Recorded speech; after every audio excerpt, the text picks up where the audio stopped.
السلام عليكم ورحمة الله وبركاته. الحمد لله رب العالمين، والصلاة والسلام على رسوله الأمين، أما بعد. أعوذ بالله من الشيطان الرجيم. بسم الله الرحمن الرحيم.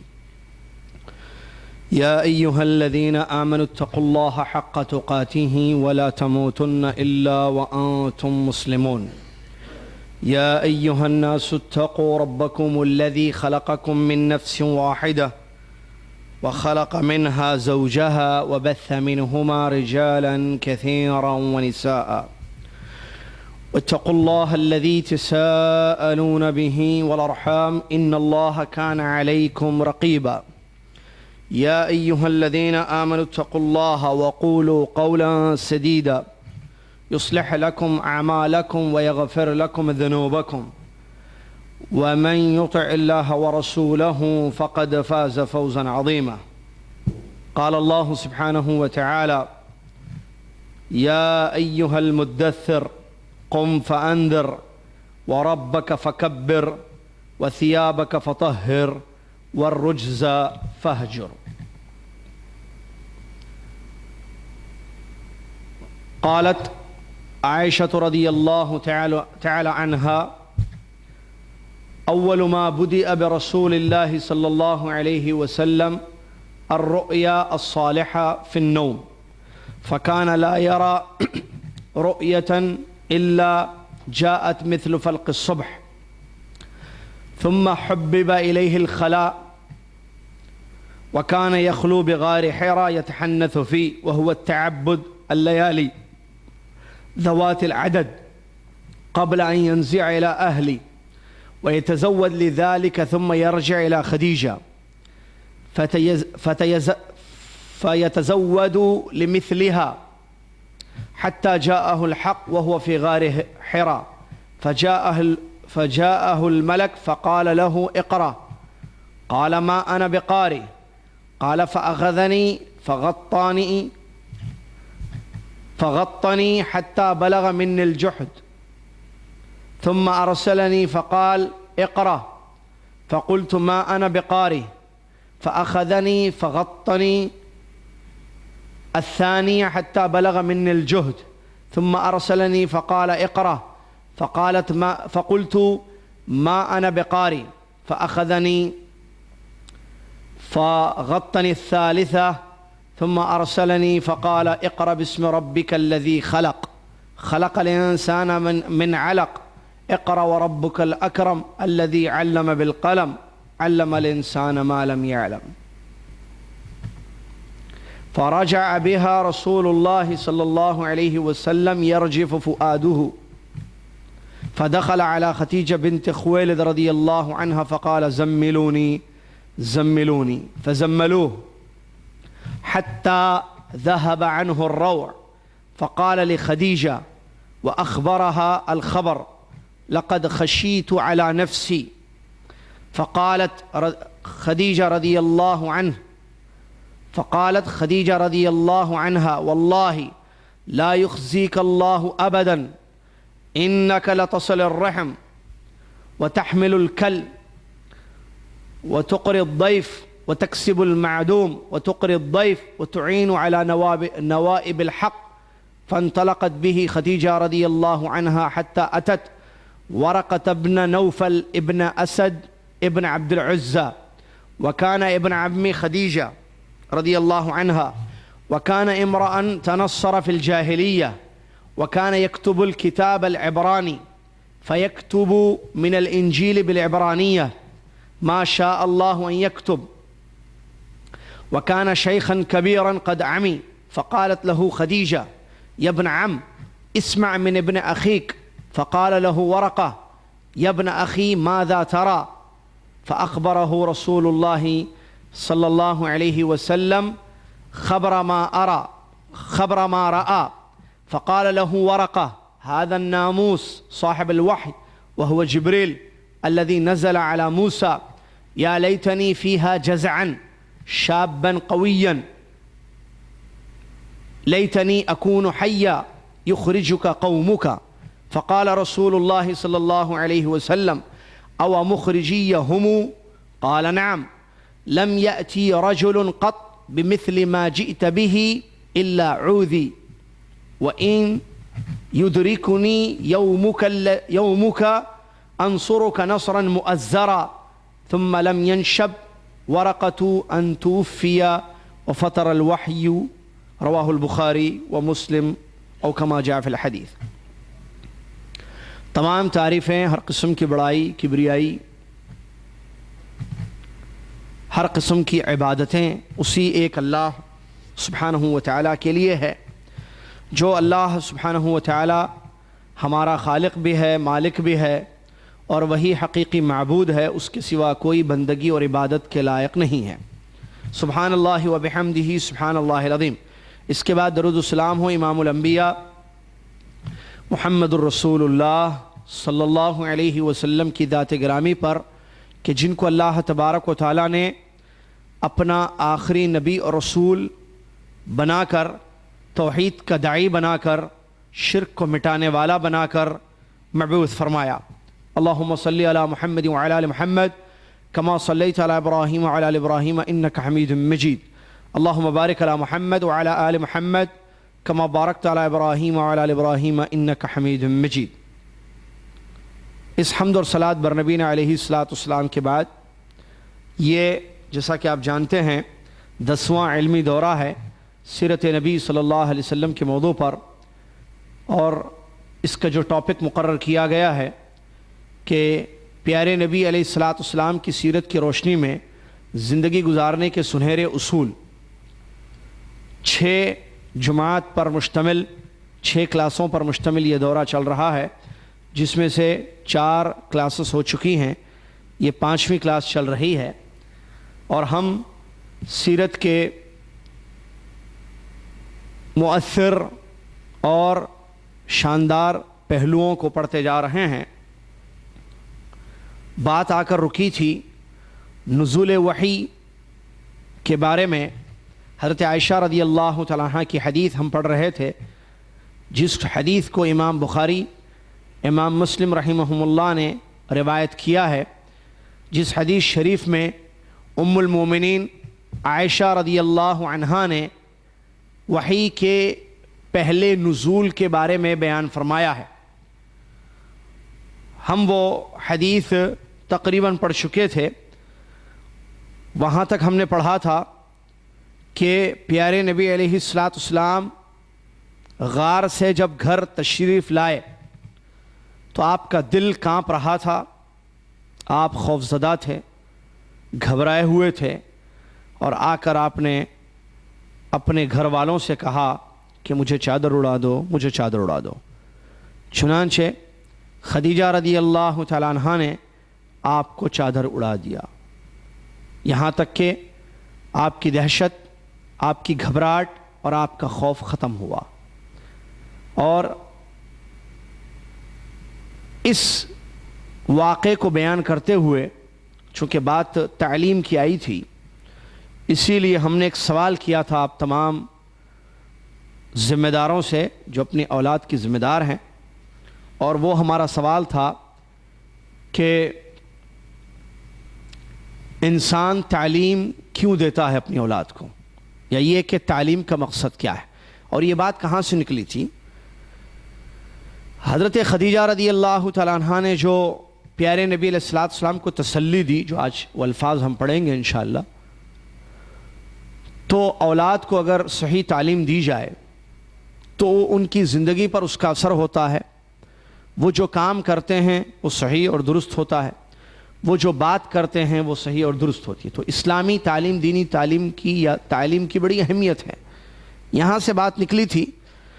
اور ایک اچھا اور بہت ہی اہم سوال ہم نے پچھلی کلاس میں آپ تمام سے کیا تھا، اور آج وہ جواب آپ سے سننا ہے انشاءاللہ، اور سلسلہ سیرت کا جو ہم پڑھ رہے ہیں اس کو آگے بڑھانا ہے۔ سوال میں دوہرا دوں، اور پورا 1 ہفتہ سوچنے کے لیے دیا گیا تھا آپ کو۔ آج جمعہ، اگلی کلاس آ چکی ہے، اور امید کہ آپ لوگوں نے جواب سوچ لیا ہوگا۔ سوال تھا کہ تعلیم ہم اپنے بچوں کو جو دے رہے ہیں، اس کے پیچھے مقصد کیا ہے؟ کیوں ہم اپنے بچوں کو تعلیم دے رہے ہیں؟ یہ میرا سوال تھا پچھلے جمعے، یاد ہے نا آپ کو؟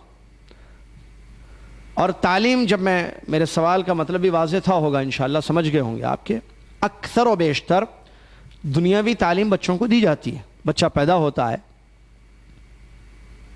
اور جب اس قابل ہوتا ہے کہ وہ سمجھ سکے باتوں کو، لکھ سکے، پڑھ سکے، تو والدین اس کو اسکول میں، یا آپ عربی میں مدرسہ بولیں، داخل کر دیتے ہیں. اسکول میں اس کو داخل کیا جاتا ہے. اب وہ ایک سلسلہ چلتا ہے، LKG UKG، پھر اس کے بعد کی سٹینڈرڈز، اس کے بعد کی تعلیم 10ویں جماعت یا 10th کلاس تک، اس کے بعد پھر کالج، پھر یونیورسٹی، پرائمری، سیکنڈری، ٹھیک ہے، اسکولز، پھر کالج اور یونیورسٹی. یہ پوری تعلیمی سال. اور عام طور پر جیسا دیکھا کہ 4 یا 5 سال یا 3 سال میں بھی شاید بچوں کو، 3 سال کی عمر کا جب پہنچا، یا 4 سال یا 5 سال میں بچوں کو اسکول میں ایڈمیشن دیا جاتا ہے. تو اس کی تعلیم جو شروع ہوتی ہے، آپ دیتے ہیں. آپ کے بچے پڑھ بھی رہے ہوں گے، لاسٹ ویک گئے ہوں گے، ابھی کل بھی جائیں گے آپ کے بچے. میں نے بڑا اہم سوال کیا تھا. آپ بھیج رہے ہیں، آپ اپنے بچے کو ڈالتے ہیں، پھر وہ اسکول پوری ختم کرتا ہے، پھر کالج پڑھتا ہے، پھر یونیورسٹی پڑھتا ہے. اور اس کے لیے آپ پیسے، جو کہ زندگی گزارنے کی ایک اہم ضرورت ہے، خرچ کرتے ہیں بہت زیادہ. اور صرف پیسہ نہیں، بلکہ اس کے علاوہ بھی بہت ساری چیزوں کی، جیسا کہ وقت ہے، جذبات ہیں، محبت ہے، احساسات ہیں، ان کی قربانی دی جاتی ہے. مثال، والد یہاں کماتے ہیں اور بچوں کی اچھی تعلیم کے لیے ان کو اپنے ملک میں رہ کر پیسہ بھیجتے ہیں نا بھائی. تو میں نے سوال کیا تھا کہ آپ اتنی قربانیاں دے رہے ہیں، یا ہم سب اتنی قربانیاں دے رہے ہیں، اتنا کچھ کر رہے ہیں، اور یہ سب کرتے ہیں، ہر ایک کے بچے پڑھتے ہیں، تو کیا مقصد ہے تعلیم کا؟ ہاتھ اٹھا کے جواب دیجیے. مجھے جوابات سننے آپ سے، بہت اہم سوال ہے. میں بھی بہت سوچا اس کا جواب، آپ کو بھی بتانا ہے. پچھلی کلاس میں جو لوگ تھے پہلے، وہ جی آزاد بھائی بتائیں. سنیے، ہاں، تعلیم کس لیے ضروری ہے؟ بچہ ہر چیز کو سیکھ سکے. جی، بچہ سیکھ سکے ہر چیز کو. یہ کہہ رہے ہیں بھائی، ہمارے شاگرد، ہمارے بھائی، کہ تعلیم کا ایک اہم مقصد یہ ہے کہ بچہ ہر چیز سیکھ سکے. جی، اور کر سکے اس کو جو سیکھے. ٹھیک ہے جی. اور جی جناب.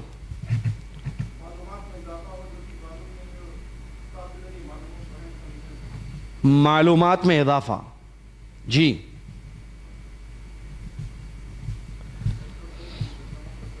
اور اس پر عمل کر سکے، جو معلومات اس کو نہیں تھیں وہ معلومات ہو جائے اور اس پر عمل کر سکے. جی،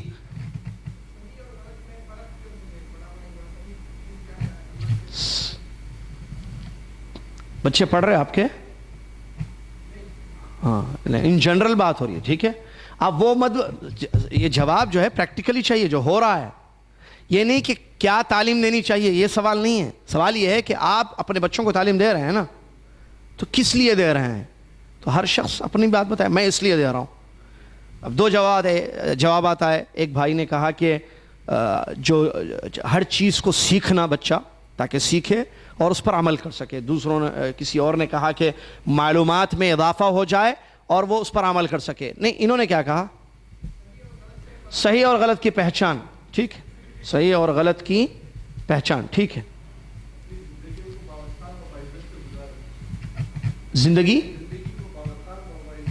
زندگی کو باوقار زندگی گزارے. ٹھیک ہے، باوقار زندگی گزارے، یہی نا؟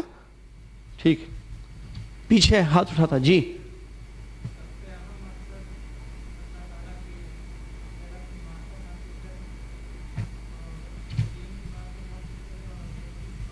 اچھا، اصول ثلاثہ سیکھیے.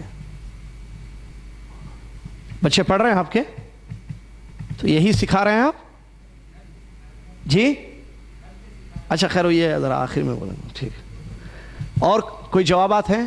ہاں، ایک سیکنڈ، وہ پہلے ہاتھ اٹھا دیے. بولیے ابو بلال، بولیے. مقصد تعلیم کا کیا ہے؟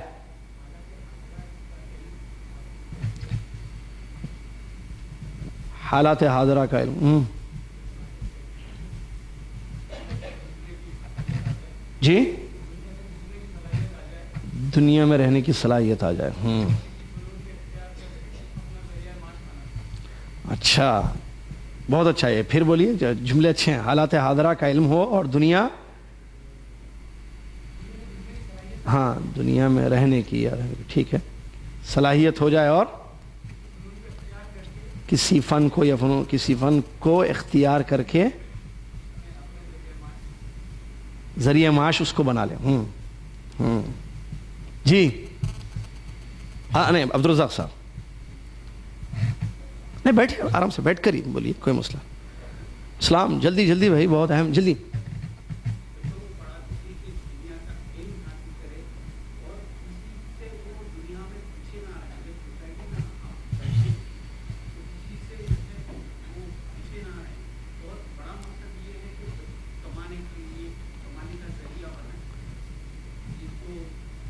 دنیا میں پیچھے نہ رہے, دنیا میں کسی سے, ہاں ہاں ٹھیک ہے, پیچھے نہ رہے اور کمانے کا ذریعہ ہو جائے.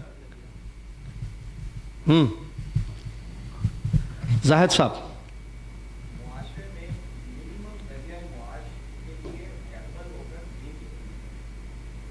ہو ماشاء اللہ, پھر سے بولیں. معاشرے میں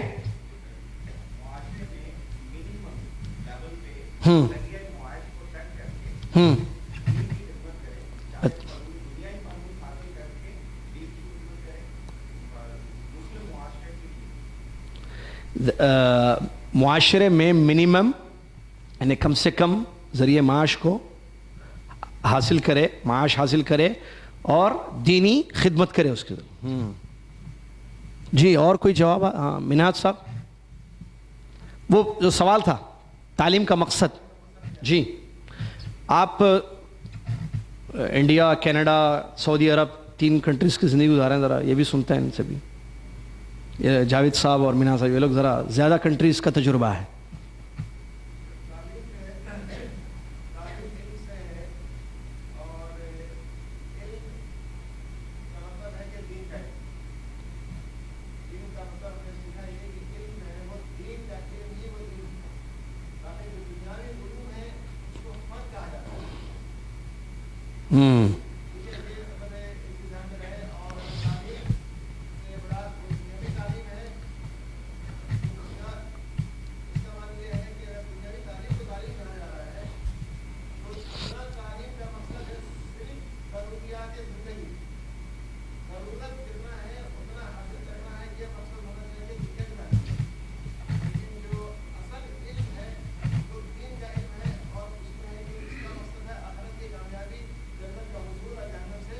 اچھا ماشاء اللہ, جزاک اللہ. سنا آپ نے, خواتین تک آواز نہیں جا رہی اس لیے میں جوابات ریپیٹ کر رہا ہوں. منہاج بھائی نے جو جواب دیا وہ یہ ہے کہ سوال تھا کہ تعلیم کا مقصد کیا ہے, تو تعلیم علم سے لفظ نکلا ہے, اور علم کہتے ہیں اللہ تبارک و تعالیٰ کے دین کو سیکھنا, ٹھیک ہے. اور یہ جو دنیاوی تعلیم ہم کہتے ہیں تو یہ دراصل تعلیم نہیں ہے, یہ فنون ہے, فن ہے, ٹھیک ہے. یہی ہے نا خلاصہ لب لباب, یہی ہے آپ کے قول کا. تو تعلیم اصل وہ ہے. تو تعلیم کا مطلب یہ ہے کہ اللہ تبارک و تعالیٰ کے دین کو پہچان کر اس پر عمل کرنا. تو انسان پھر یہ تعلیم کا اصل یہ مفہوم ہے, تو پھر مقصد بھی یہی ہونا چاہیے. آپ کے جواب کا مطلب یہ ہے. اب جہاں تک دنیاوی تعلیم ہے, جس کو دنیا کی تعلیم کہا جاتا ہے, وہ فن ہے, وہ فنون ہے, اس کو سیکھے تاکہ دنیا میں انسان زندگی گزار سکے یا پیسہ کما سکے. لیکن اصل چیز یہ ہے کہ انسان وہ تعلیم حاصل کرے جس سے جنت کو وہ پا سکے اور جہنم سے اپنی گردن کو آزاد کر سکے. بہترین وضاحت. اور کوئی ہے یا ان میں اکثر والدین ہیں, مطلب جو بچوں کو پڑھا رہے ہیں, تو آپ دیکھیے کہ میں کیوں ڈالا اسکول میں بچے کو. جی شکیل صاحب.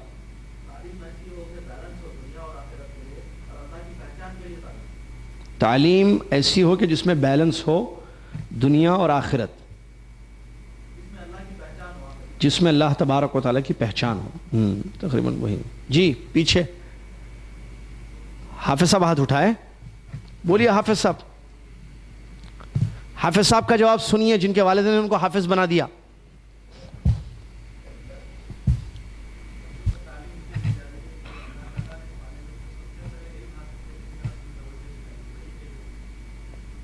جی تعلیم اس لیے دی جا رہی ہے کہ سب سے پہلے وحی میں علم اقرا کہا گیا جو ابھی پڑھ رہے. اچھا جی جی یہی جواب. اور کچھ ہیں؟ جی جاوید صاحب. دنیا اور آخرت اور حق و باطل کی پہچان. جی انور صاحب. جی سب سے مہم چیز یہی ہے. جی انور صاحب. ایک منٹ. سوال کا مقصد یہ نہیں ہے کہ کون سی تعلیم دینی چاہیے, نہیں وہ تو معلوم ہے سب کو. سوال یہ ہے کہ بچوں کو جو تعلیم دی جا رہی ہے اس وقت اسکول جا رہے ہیں ہم, جو دنیا ہم آپ سب جو بچوں کو تعلیم دے رہے ہیں کس لیے دے رہے ہیں, مقصد کیا ہے ہمارا, یہ ہے سوال. آپ کے بچے پڑھتے ہیں تو آپ غور کیجئے, ایک ہفتہ اسی لیے دیا گیا تھا کہ آپ سوچئے کہ آپ اپنے بچوں کو اسکول میں کیوں بھیج رہے ہیں, مقصد کیا ہے. جی نہیں وہ انور صاحب بتا دیں. ایک سیکنڈ مرزا صاحب. دنیا میں آنے کا مقصد کامیاب ہو سکے. جی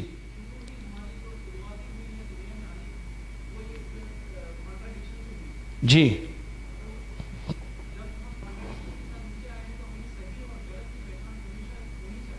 صحیح اور غلط کی پہچان.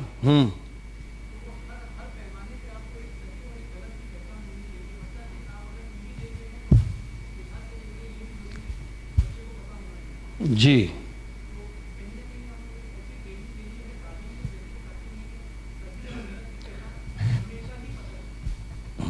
انور صاحب کے کہنے کا جواب یہ ہے کہ بچوں کو دنیا میں آنے کا, دنیا میں ایک ماں باپ کے ذریعے ہم پیدا ہوئے ہیں تو صحیح اور غلط کی پہچان کیا ہے دنیا میں. خلاصہ یہی ہے ان کے جواب کا کہ صحیح اور غلط کی پہچان ہو جائے بچوں کو. مرزا صاحب.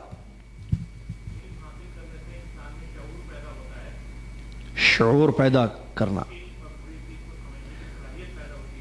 اچھے اور برے کی صلاحیت ہوتی ہے.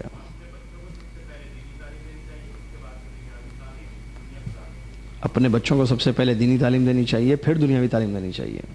اچھے برے کی پہچان, شعور آئے, احساس پیدا ہو. جی بہت سارے جواب ملتے جلتے ہیں کچھ. جی خضر صاحب جو ریکارڈنگ کر رہے ہیں. ہاں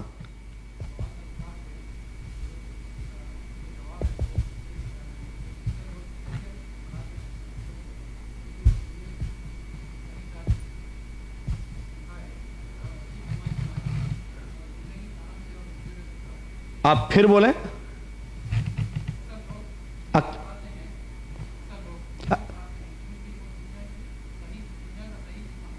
دنیا کا صحیح علم حاصل کرے,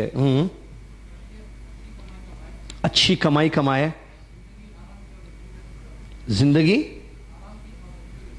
زندگی آرام سے گزرے. جی خضر بھائی کہہ رہے ہیں کہ اکثر لوگ تعلیم اس لیے دیتے ہیں کہ وہ 3 پوائنٹس انہوں نے کہے ہیں. ایک تو اچھی کمائی کمائے وہ, اور دنیا میں آرام کی زندگی گزارے. تیسرا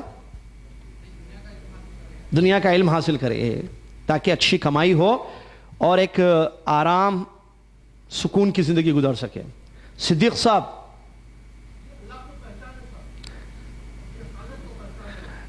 سوال یہ تھا کہ ہم اپنے بچوں کو تعلیم کیوں دے رہے ہیں, تعلیم کیوں دینا چاہیے الگ سوال ہے, تعلیم کون سی دینی چاہیے یہ الگ سوال ہے. سوال یہ تھا کہ ہم جو پڑھا رہے ہیں وہ کس لیے, تو مختلف جوابات آگے. آخری کوئی جواب ہے, بات کو آگے بڑھائے ہوں, وہ 4-5 ہاتھ اٹھے ہوئے ہیں. بتائیں جلدی جلدی. اچھا انسان بنے, اچھا روزگار. ٹھیک ہے, اچھا انسان اور اچھا. جی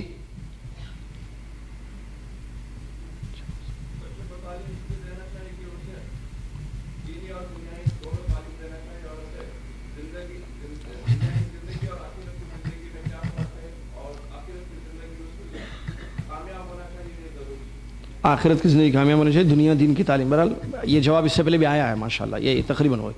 یعنی دنیا دین دونوں تعلیم دینی چاہیے, آخرت کامیاب ہو اور دنیا کی زندگی اچھی گزرے اس کی. جی جناب. جی احساس ذمہ داری پیدا کرنے کے لیے، ایک لفظ میں کہا انہوں نے، ہاں احساس ذمہ داری. اور کوئی ہے؟ اچھا اتنا یاد رکھیے کہ ہاتھ اٹھا کر جو جواب دے رہے ہیں تو وہی ہو رہا ہے بچوں کے ساتھ، کہ ہر ایک کے بچے پڑھ رہے ہیں تو میں جواب دے رہا ہوں تو میں یہ سوچ کر جواب دوں کہ میرے بچے اسی لیے پڑھ رہے ہیں. یہی ہو رہا ہے جو میں چاہ رہا ہوں، جو میں جواب دے رہا ہوں، مقصد یہ ہے. خوب کمائے، نہیں صحیح ہے، حقیقت ہے. خوب کمائے، زندگی بہتر طریقے سے گزارے. جی بڑھاپے کا سہارا بنے، اچھے معزز خاندان میں پیامات اس کو ملے.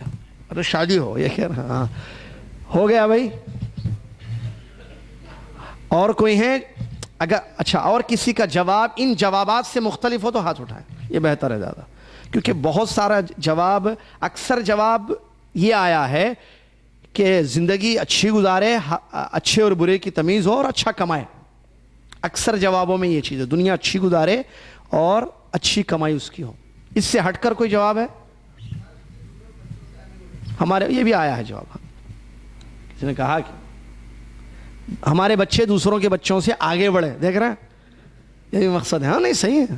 جی جاہد صاحب. میرا جواب جو الٹا ہے اس کا، جی ہم بچوں کو اس سے پڑھاتے ہیں کہ دیکھ سارے بچے ہیں کیا پڑھ لکھ کے جیسے ہم نہیں پڑھے ہیں، ہمارے بچے اچھا پڑھ جائیں.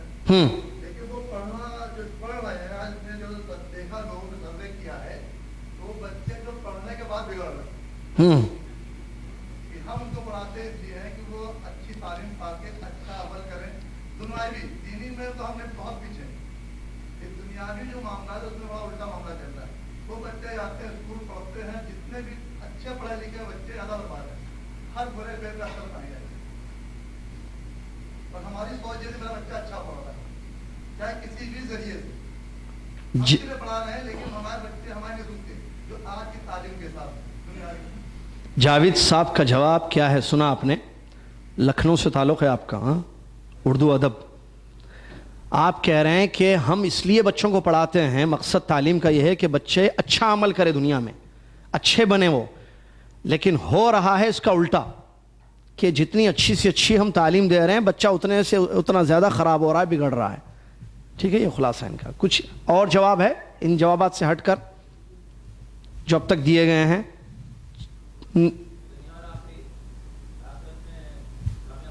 وہ آ گیا جواب دنیا اور آخرت میں کامیاب ہو جائے، اس لیے ہم بچوں کو دنیا میں تعلیم دے رہے ہیں. چلیے بہت اچھا ہے، بہت فائدہ ہوا مجھے لوگوں کے. جی زبردست جواب. کیا نام ہے آپ کا؟ عماد بھائی. مختلف جواب دیے جو اب تک نہیں دیے ہیں. دنیا میں یہی روش چل رہی ہے اور اسی میں ہم بہہ رہے ہیں. ان کا مطلب کہ ہر کوئی جو کر رہا ہے، جو جس مقصد کے لیے تعلیم دے رہا ہے، ہم بھی وہی کر رہے ہیں. یعنی لوگوں کو دیکھ کر ہم عمل کر رہے ہیں. روش ہے ایک، پانی بہہ رہا ہے اس میں ہم نے بھی ہاتھ دھو لیا. بچوں کو لوگ اسکول بھیجتے ہیں، ایک ماحول سا بنا ہوا ہے کہ بچہ جب 4 سال کا ہو جاتا ہے اس کو اٹھا کر جو ہے کسی نہ کسی اسکول میں ایڈمیشن دلایا جاتا ہے. تو ہم بھی دلا رہے ہیں بھائی بس. اور میرے خیال سے عماد بھائی یہ بھی کہنا چاہ رہے ہیں کہ ہم مقصد پر شاید غور نہیں کرتے ہیں زیادہ. صحیح ہے نا عماد بھائی؟ مقصد میں کیوں بھیج رہا ہوں، میں کیوں قربانی دے رہا ہوں بچوں کے تعلیم کے لیے، اس پر کم غور کیا جاتا ہے. سب کے بچے اسکول جاتے ہیں، میرا بچہ بھی جائے، ہے نا؟ ہاں یہ بھی بہت اچھا جواب ہے اور یہ حقیقت ہے، ہو رہا ہے دنیاوی روش. ٹھیک ہے، اور کوئی الگ جواب ہے؟ جی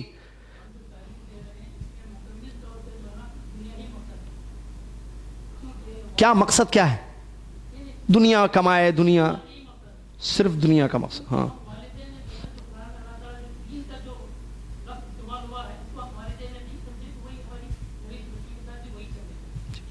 یہ بھی ایک جواب ہے. اچھا کہ فرید بھائی ماشاءاللہ جب سے دورے شروع ہوئے ہیں ریگولر سٹوڈنٹ ہیں ماشاءاللہ، اللہ قبول فرمائے ان کی حاضری کو. تو ان کا جواب یہ ہے کہ صرف دنیا کا مقصد، دنیاوی مقصد ہے بس. ہم نے کبھی غور ہی نہیں کیا قرآن میں جو تعلیم یا دینی یا علم پر جو ابھارا گیا ہے اس پر غور ہی نہیں کیا ہے. صرف دنیا کے خاطر ہم دنیاوی امور کے لیے ہم بچوں کو تعلیم دے رہے ہیں، یہ مقصد ہے.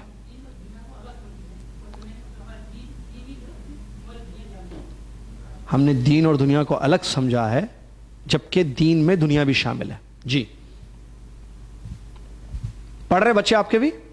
اچھا بولیے. ماشاء اللہ، ذرا تھوڑی زور سے بولیے تو ذرا. دنیاوی تعلیم کا روزگار سے کوئی تعلق نہیں ہے. میں سائنس گریجویٹ ہوں اور اکاؤنٹنٹ ہوں. ذرا ایک منٹ ٹھہریے ذرا، یہ بھی نیا جواب ہے بھائی. آپ کا اسم گرامی؟ عارف مسعود صدیقی صاحب ہے. آپ بھی ریگولر ہیں کافی ماشاءاللہ، سرٹیفکیٹ وغیرہ میں نام آتا ہے ان کا، امتحانات دیے ہیں انہوں نے ماشاءاللہ. کیا ہیں آپ؟ B S C graduate. کتنے سال پڑھے آپ ماشاءاللہ؟ نہیں کمپلیٹ اسکول کالج سب ملا کے 16 سال میں پڑھا اور بی ایس سی گریجویٹ بن گیا. جی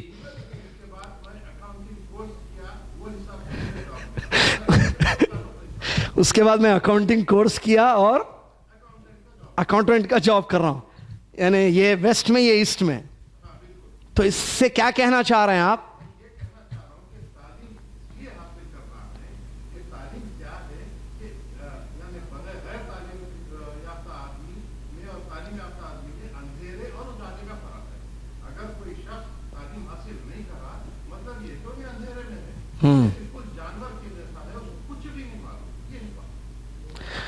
اور شروع میں ایک جملہ آپ نے کہا، اس کے بعد اپنی مثال دی آپ نے. وہ شروع کا جملہ میں سنانا چاہ رہا ہوں خواتین کو بھی ہمارے، وہ یہ کہ دنیاوی تعلیم کا روزگار سے کوئی تعلق نہیں ہے. یہ کہہ رہے ہیں اس لیے کہ میں بی ایس سی کیا ہوں، گریجویٹ ہوں، سائنس سے کیا آپ نے، ہاں، اور مجھے جو جاب میں کر رہا ہوں، جو پیسے کما رہا ہوں، وہ اکاؤنٹس.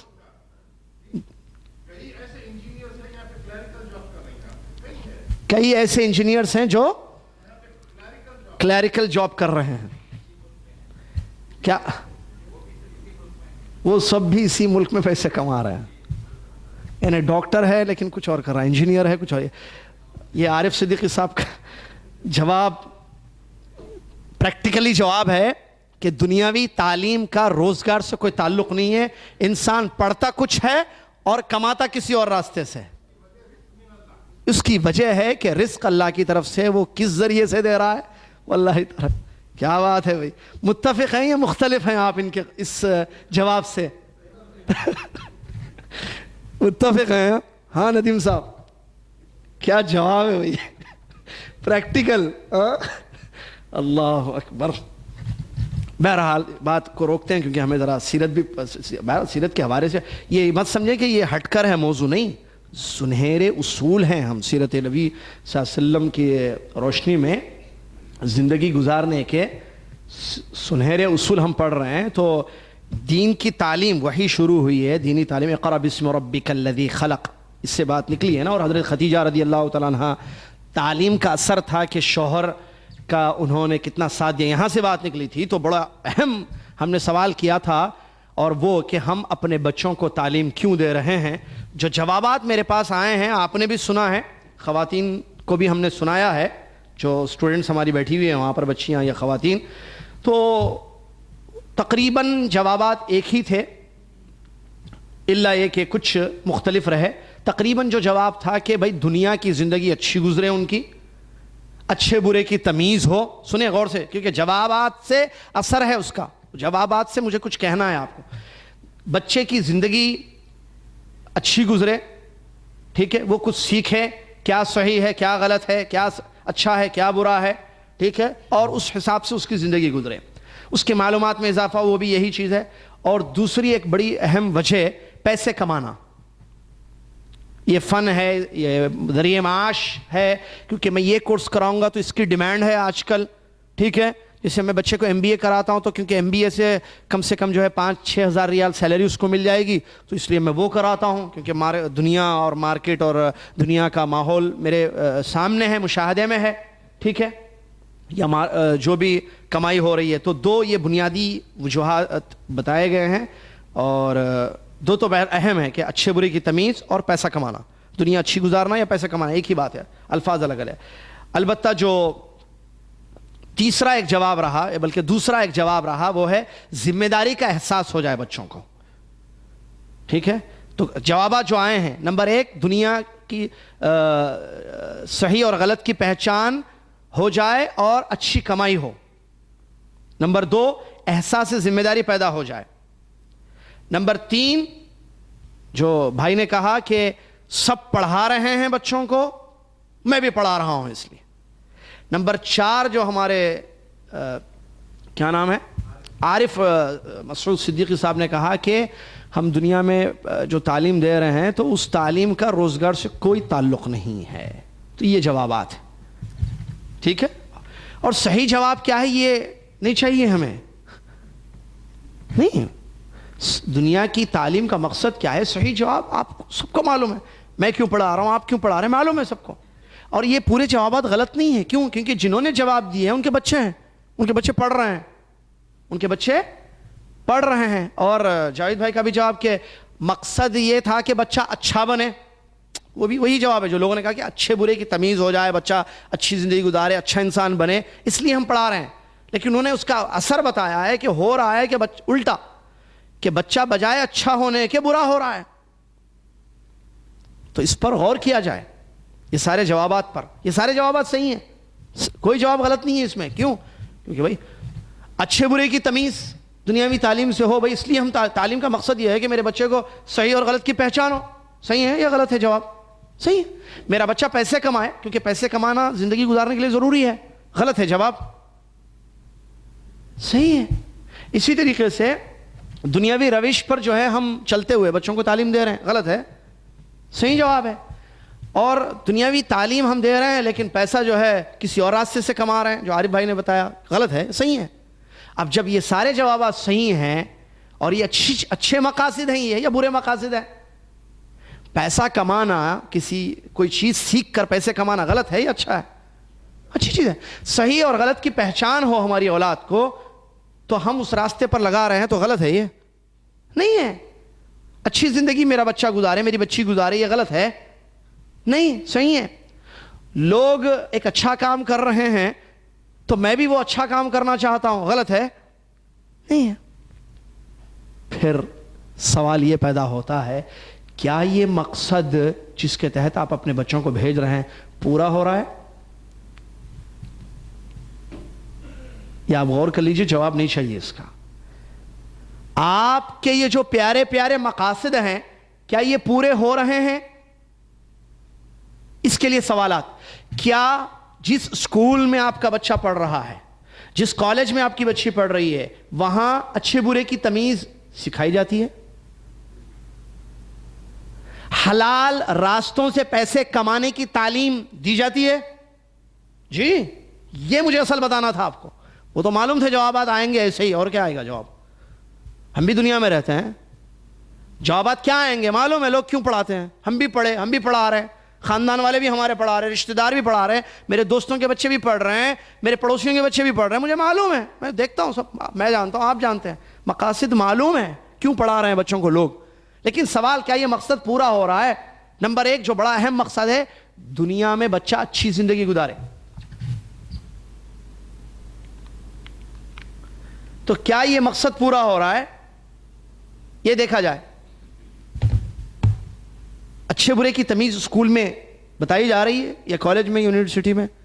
نمبر 2 کمانا، خوب کمانا، اچھا کمانا، بہت سارے الفاظ جوابات ہیں. کیا بچے کو کمانے کے، اچھے خوب پیسے کمانے کے حلال راستے اسکول، کالج، کورسز میں بتائے جاتے ہیں؟ دنیاوی روش پر تعلیم دی جا رہی ہے یا اچھا انسان بنانے کی تعلیم دی جا رہی ہے؟ کیا یہ جس روش پر ہم چل رہے ہیں وہ صحیح ہے؟ صحیح جا رہی ہے دنیا؟ کہ ہم جس ماں باپ اپنے بچوں کو جن سکولز میں، کوئی انٹرنیشنل اسکول میں پڑھا رہا ہے، کوئی عربی اسکول میں پڑھا رہا ہے، کچھ کسی اسکول میں پڑھا رہا ہے، تو ہم جس ٹائپ کی، جس طریقے کی تعلیم دے رہے ہیں وہ صحیح ہے؟ مقصد اس سے، میرا جو مقصد ہے وہ حاصل ہو رہا ہے مجھے؟ ٹھیک ہے. اور پھر نتیجہ ہم دیکھتے ہیں تو لگتا ہے کہ عارف بھائی نے جو بتایا آخر میں جواب بالکل درست ہے، اور آپ متفق ہیں آپ اس سے کہ صحیح ہے بھائی. میں نے 16 سال BSc اسٹڈیز کی, اسکول کالج پڑھا, میں سائنس میرا سبجیکٹ تھا, محنت کی, قربانی دی, اچھے نمبرات سے کامیاب ہوا, اور شاید والدین نے اسی لیے ڈالا تھا کہ اس کے ذریعے اچھی کمائی ہو, حلال کمائی. لیکن میں آج اکاؤنٹس میں ہوں, اور ایسے کتنے ہیں تعلیم حاصل کرتا ہے انجینئر کی, اور آ کر روزگار اس کو ملتی ہے اس کی لائن سے مختلف, بالکل مختلف. تو اس کا مطلب کیا ہے؟ سب سے پہلی بات, رزق کا ذمہ دار اللہ تبارک و تعالیٰ ہے. رزاق اور رازق کون ہے؟ اللہ وحدہ لا شریک. اس پر ہمارا ایمان ہے, لیکن اس ایمان کا یہ مطلب نہیں ہے کہ میں روزگار تلاش نہ کروں, ہاتھ پر ہاتھ رکھ کر گھر میں بیٹھ جاؤں اور کہوں کہ مجھے اللہ رزق دے. نہیں, اسباب اپنانے کا حکم دیا گیا ہے. نبی علیہ الصلوۃ والسلام کی حدیث, اگر تم اللہ پر بھروسہ کرو گے ویسے جیسے بھروسہ کرنے کا حق ہے, تو اللہ ویسے روزی دے گا جیسے پرندوں کو دیتا ہے. وہ خالی پیٹ صبح اپنے گھروں سے نکلتے ہیں, اس پر غور کیجئے, شام کو شکم سیر گھر لوٹتے ہیں. تو مطلب نکلنا, آپ بھی نکلے, آئے سعودی عرب, جی ہاں نکلنا چاہیے. تو اللہ تعالیٰ نے دنیا میں پیسے کمانے کے راستے رکھے ہیں, وہ راستے بتائیے آپ. اٹ از کالڈ تعلیم. یہی اسٹڈی ہے کہ آپ بتائیے بچے کو کہ اس راستے سے پیسہ کمانا چاہیے. پھر یہاں سوال پیدا ہوتا ہے, راستے دو ہیں, حرام اور حلال, لیکن اللہ چاہتا ہے, اللہ کا حکم ہے کہ حلال راستوں سے تعلیم حاصل کی جائے. اور یہ سچ آپ کو میں سنانا چاہتا ہوں, جو آپ متفق ہوں گے, مختلف نہیں ہوں گے مجھ سے, کہ آج جو دنیا میں تعلیم اسکولوں میں کالجوں میں دی جا رہی, اس میں حلال راستے نہیں بتائے جاتے ہیں. صحیح ہے یا غلط ہے بتاؤ؟ کیونکہ میں 8th کلاس تک پڑھا اسکول میں بھی باہر کا نہیں ہوں کوئی ایسے. انگلش میڈیم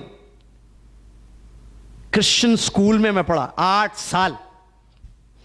اس کے بعد عالم کورس میں آیا, میں مالیگاؤں 9th میں تھا, میں نے ڈسکنٹینیو کی میری تعلیم. انگلش میڈیم اسکول کا اسٹوڈنٹ ہوں میں بھی, بچپن میں MBC اسکول کا اسٹوڈنٹ ہوں میں. مجھے معلوم ہے دنیا میں یہ تو میں خود پڑھا, لیکن کیا پڑھایا جاتا ہے, کیا ہوتا ہے 10 سال بھائی. حلال راستے نہیں سکھائے جاتے. ایک, اس کا مطلب مقصد چیک کر لیں آپ مقصد بہت اچھا ہے, بچہ پیسہ کمائے, ویری گڈ, بہت اچھا مقصد ہے, لیکن سچ یہ ہے کہ کمانے کے صحیح راستے سکھائے نہیں جاتے ہیں. اور دوسرا بڑا سچ یہ ہے کہ بچہ پڑھتا کچھ ہے, کماتا کسی اور راستے سے, جو عارف بھائی نے بیان کیا. یہ حقیقت ہے, انہوں نے اپنی مثال دے دی ہے, ابھی کیا چاہیے آپ کو. سچ ہے یہ, بچہ پڑھتا کچھ ہے, کماتا کسی اور راستے سے. تیسرا بڑا اچھا مقصد آپ کا کہ بچہ اچھا بنے, ہماری بچی اچھی بنے, صحیح اور غلط کی پہچان, اچھے اور برے کی تمیز ہو سکے. یہ کیا اسکولوں میں ہو رہا ہے؟ جاوید بھائی کی بات 100% جو صحیح نظر آتی ہے. بچوں کو ہم اس لیے ڈالتے ہیں کہ بچے جو ہے اچھے بنے, لیکن بچے اچھے نہیں بن رہے, برے بن رہے ہیں. کیوں؟ اس لیے کہ وہاں دین نہیں ہے. تعلیم تو ہے, دین نہیں ہے. سبجیکٹس آپ کو معلوم ہے, میتھمیٹکس 1 + 1 = 2, 2 + 2 = 4, 4 - 3 = 1. معلوم ہے, یہاں سے میتھس شروع ہوتی ہے اور کہاں تک جاتی ہے معلوم ہے آپ کو. سائنس میں کیا ہے؟ سائنس میں بتایا جاتا ہے کہ جو بھی چیزیں کہ باڈی پارٹس آف باڈی کا کام کیا ہوتا ہے, بلڈ سرکولیشن کیسے ہوتا ہے, فلاں چیزیں کیسی ہوتی ہیں, آنکھوں کا کام کیا ہے, ہاتھوں کا, بہت ساری چیزیں. میں جتنا پڑھا تھا اتنا یاد ہے جو چیزیں بتا رہا ہوں. پھر اس کے بعد سوشل اسٹڈیز ہے, ٹھیک ہے, انسان نے کیا کیا کیا, پتہ نہیں اسکول میں وہ پڑھے تھے, وہ یہ کیا, ایسے کیا, یہ بنایا, وہ بنایا, پتہ نہیں کیا کیا چیز. چلیے اس کے بعد کیا ہے؟ انگلش کیا ہے کہ آپ کو بات کرنا ہے, صحیح الفاظ انگلش جملے آپ سمجھ سکیں, سینٹنسز آپ سمجھ سکیں, جو گروپ آف ورڈز ہوتا ہے اس کو آپ سمجھ سکیں, ٹھیک ہے. پھر اس کے بعد جو ہے گرامر آپ سمجھ سکیں, ناؤن, پروناؤن, آرٹیکلس وغیرہ وغیرہ, یہ ساری چیزیں سمجھ سکیں آپ. اور انگلش پڑھنا بھی آ جائے, بولنا بھی آ جائے. انگلش سبجیکٹ اس لیے دیا جاتا ہے. تو پھر وہ کہاں ہیں اچھے برے کی تمیز, کہاں ہے وہ؟ اسی لیے بچے اچھے نہیں ہیں, ٹھیک ہے. سلیبس پر غور کیا جائے, پڑھانے والوں پر غور کیا جائے, سمجھ میں آ جائے گا. سلیبس میں دین نہیں ہے, سیدھی پورا کون سا بھی سلیبس اٹھا, کوئی بھی سلیبس, دین نہیں ہے. دوسرا, پڑھانے والوں میں دین کی تعلیم نہیں ہے. نتیجہ کیا ہوگا؟ وہی جو جاوید بھائی نے کہا, جو انہوں نے کہا کہ کچھ پڑھتے ہیں کچھ کماتے ہیں. اور کمانے کا جہاں تک میں نے کہا نا وہ تو اللہ تعالیٰ کے رزق میں، اللہ تعالیٰ کس ذریعے سے آپ کو پیسہ دے رہا نہیں معلوم. ایک آدمی بہت اچھا جو ہے تعلیم حاصل کیا، پتہ نہیں کیا کیا کیا، ایئرپورٹ پہ جاب ملی اس کو، ایئرپورٹ پہ کما رہا ہے. ایک بچہ جو ہے 10th میں فیل ہو گیا تھا، واسطہ لگا اور اس کو سیلری ایسی ملی جو MBA نہیں کما رہا ہے. یہ کیا ہے بھائی؟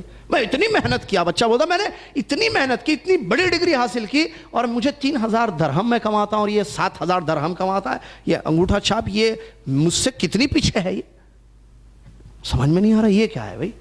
وہ 7000 اور میں 3000 درہم، اتنا فرق. پھر کیا فائدہ اتنی بری تعلیم کا؟ پھر معلومات نہیں بھائی، ہم نے والدین کہتے ہیں تمہیں اچھا انسان بنانے کے لیے اچھے برے کی تمیز، براؤڈ مائنڈڈ ہو، تم مائنڈ براؤڈ ہو جائے، تنگ نہ ہو، اس لیے میں نے تمہیں تعلیم دی ہے. پپا ڈیڈی مما اتنی تعلیم میں مائنڈ براؤڈ کہاں ہوا؟ مائنڈ تو وہیں کا وہیں ہے. کیا کہ سب کچھ دنیا ہے، آخرت کچھ نہیں ہے.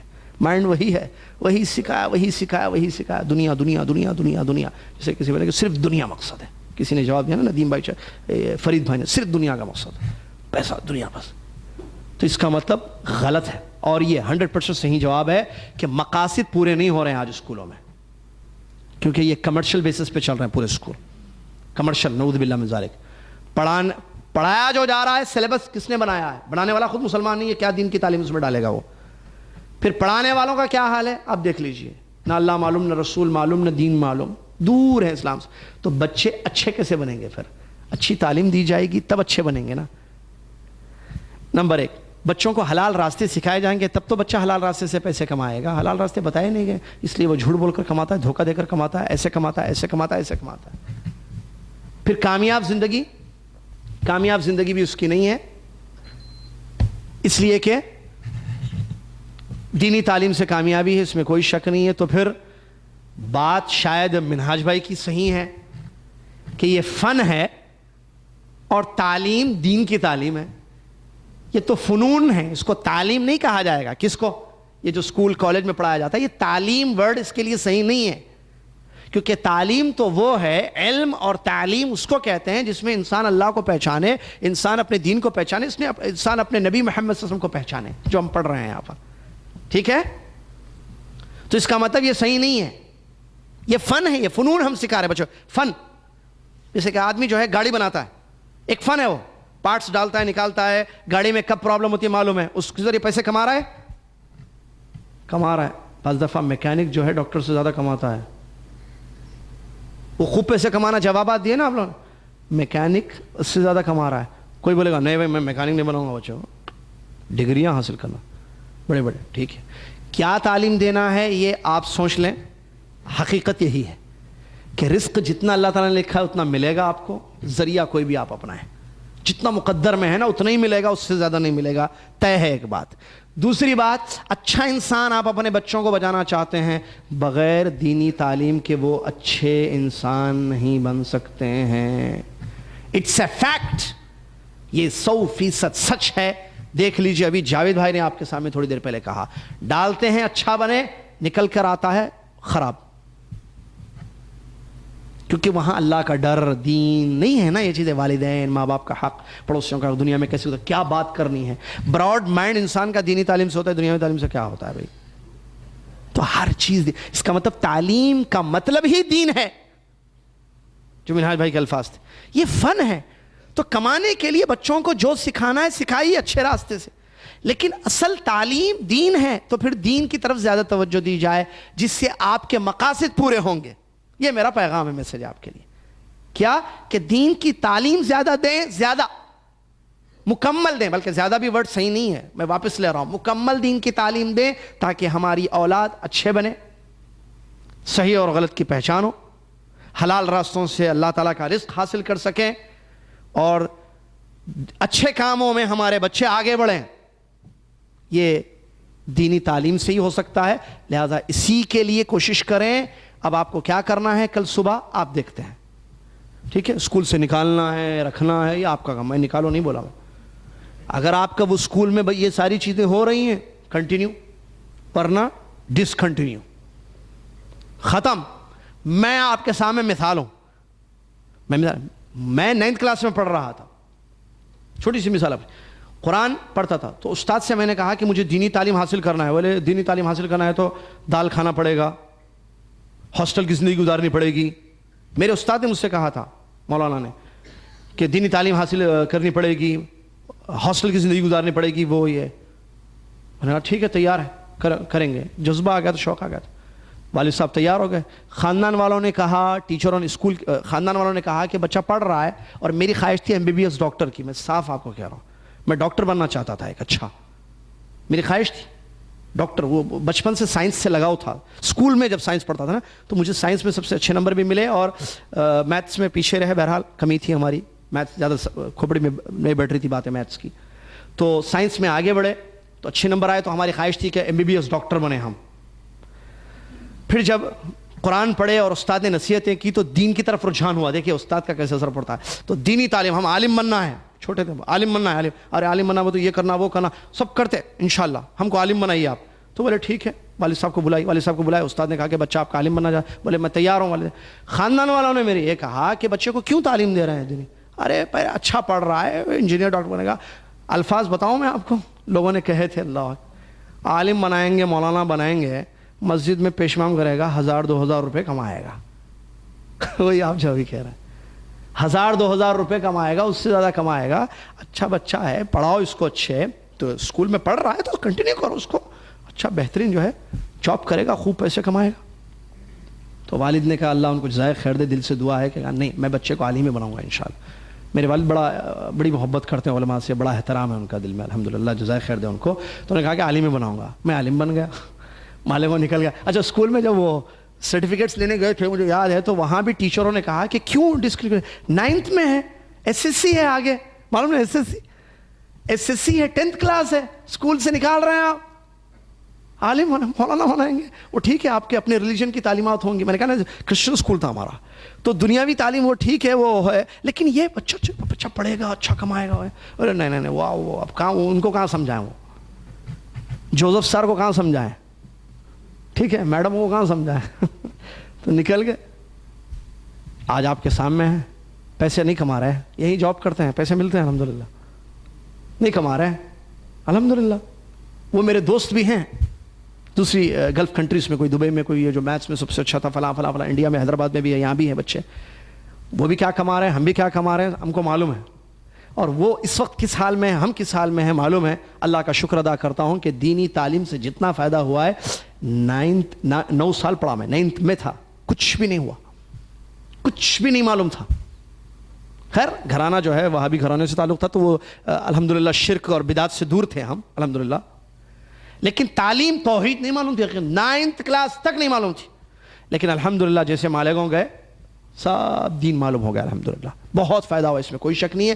اصل یہی ہے, روزگار اللہ تعالیٰ کے ہاتھ میں ہے, ذریعے کوئی بھی ہے, انسان کما سکتا ہے. ٹھیک ہے, میں عربی گرامر پڑھاتا ہوں, کلام ہوں, یہ اسٹوڈنٹس میں عربی کلاسز لے سکتا ہوں, پڑھا سکتا ہوں. ایک آدمی سے 100 ریال بھی لے لوں کافی ہے, 10 آدمی کو پڑھا لوں گا, 10 لوگوں کو پڑھاؤں گا, 20 لوگوں کو بیچز کر کے پڑھاؤں گا. کتنے عربی گرامر سیکھنا ہے, آئیے میں سکھاؤں گا.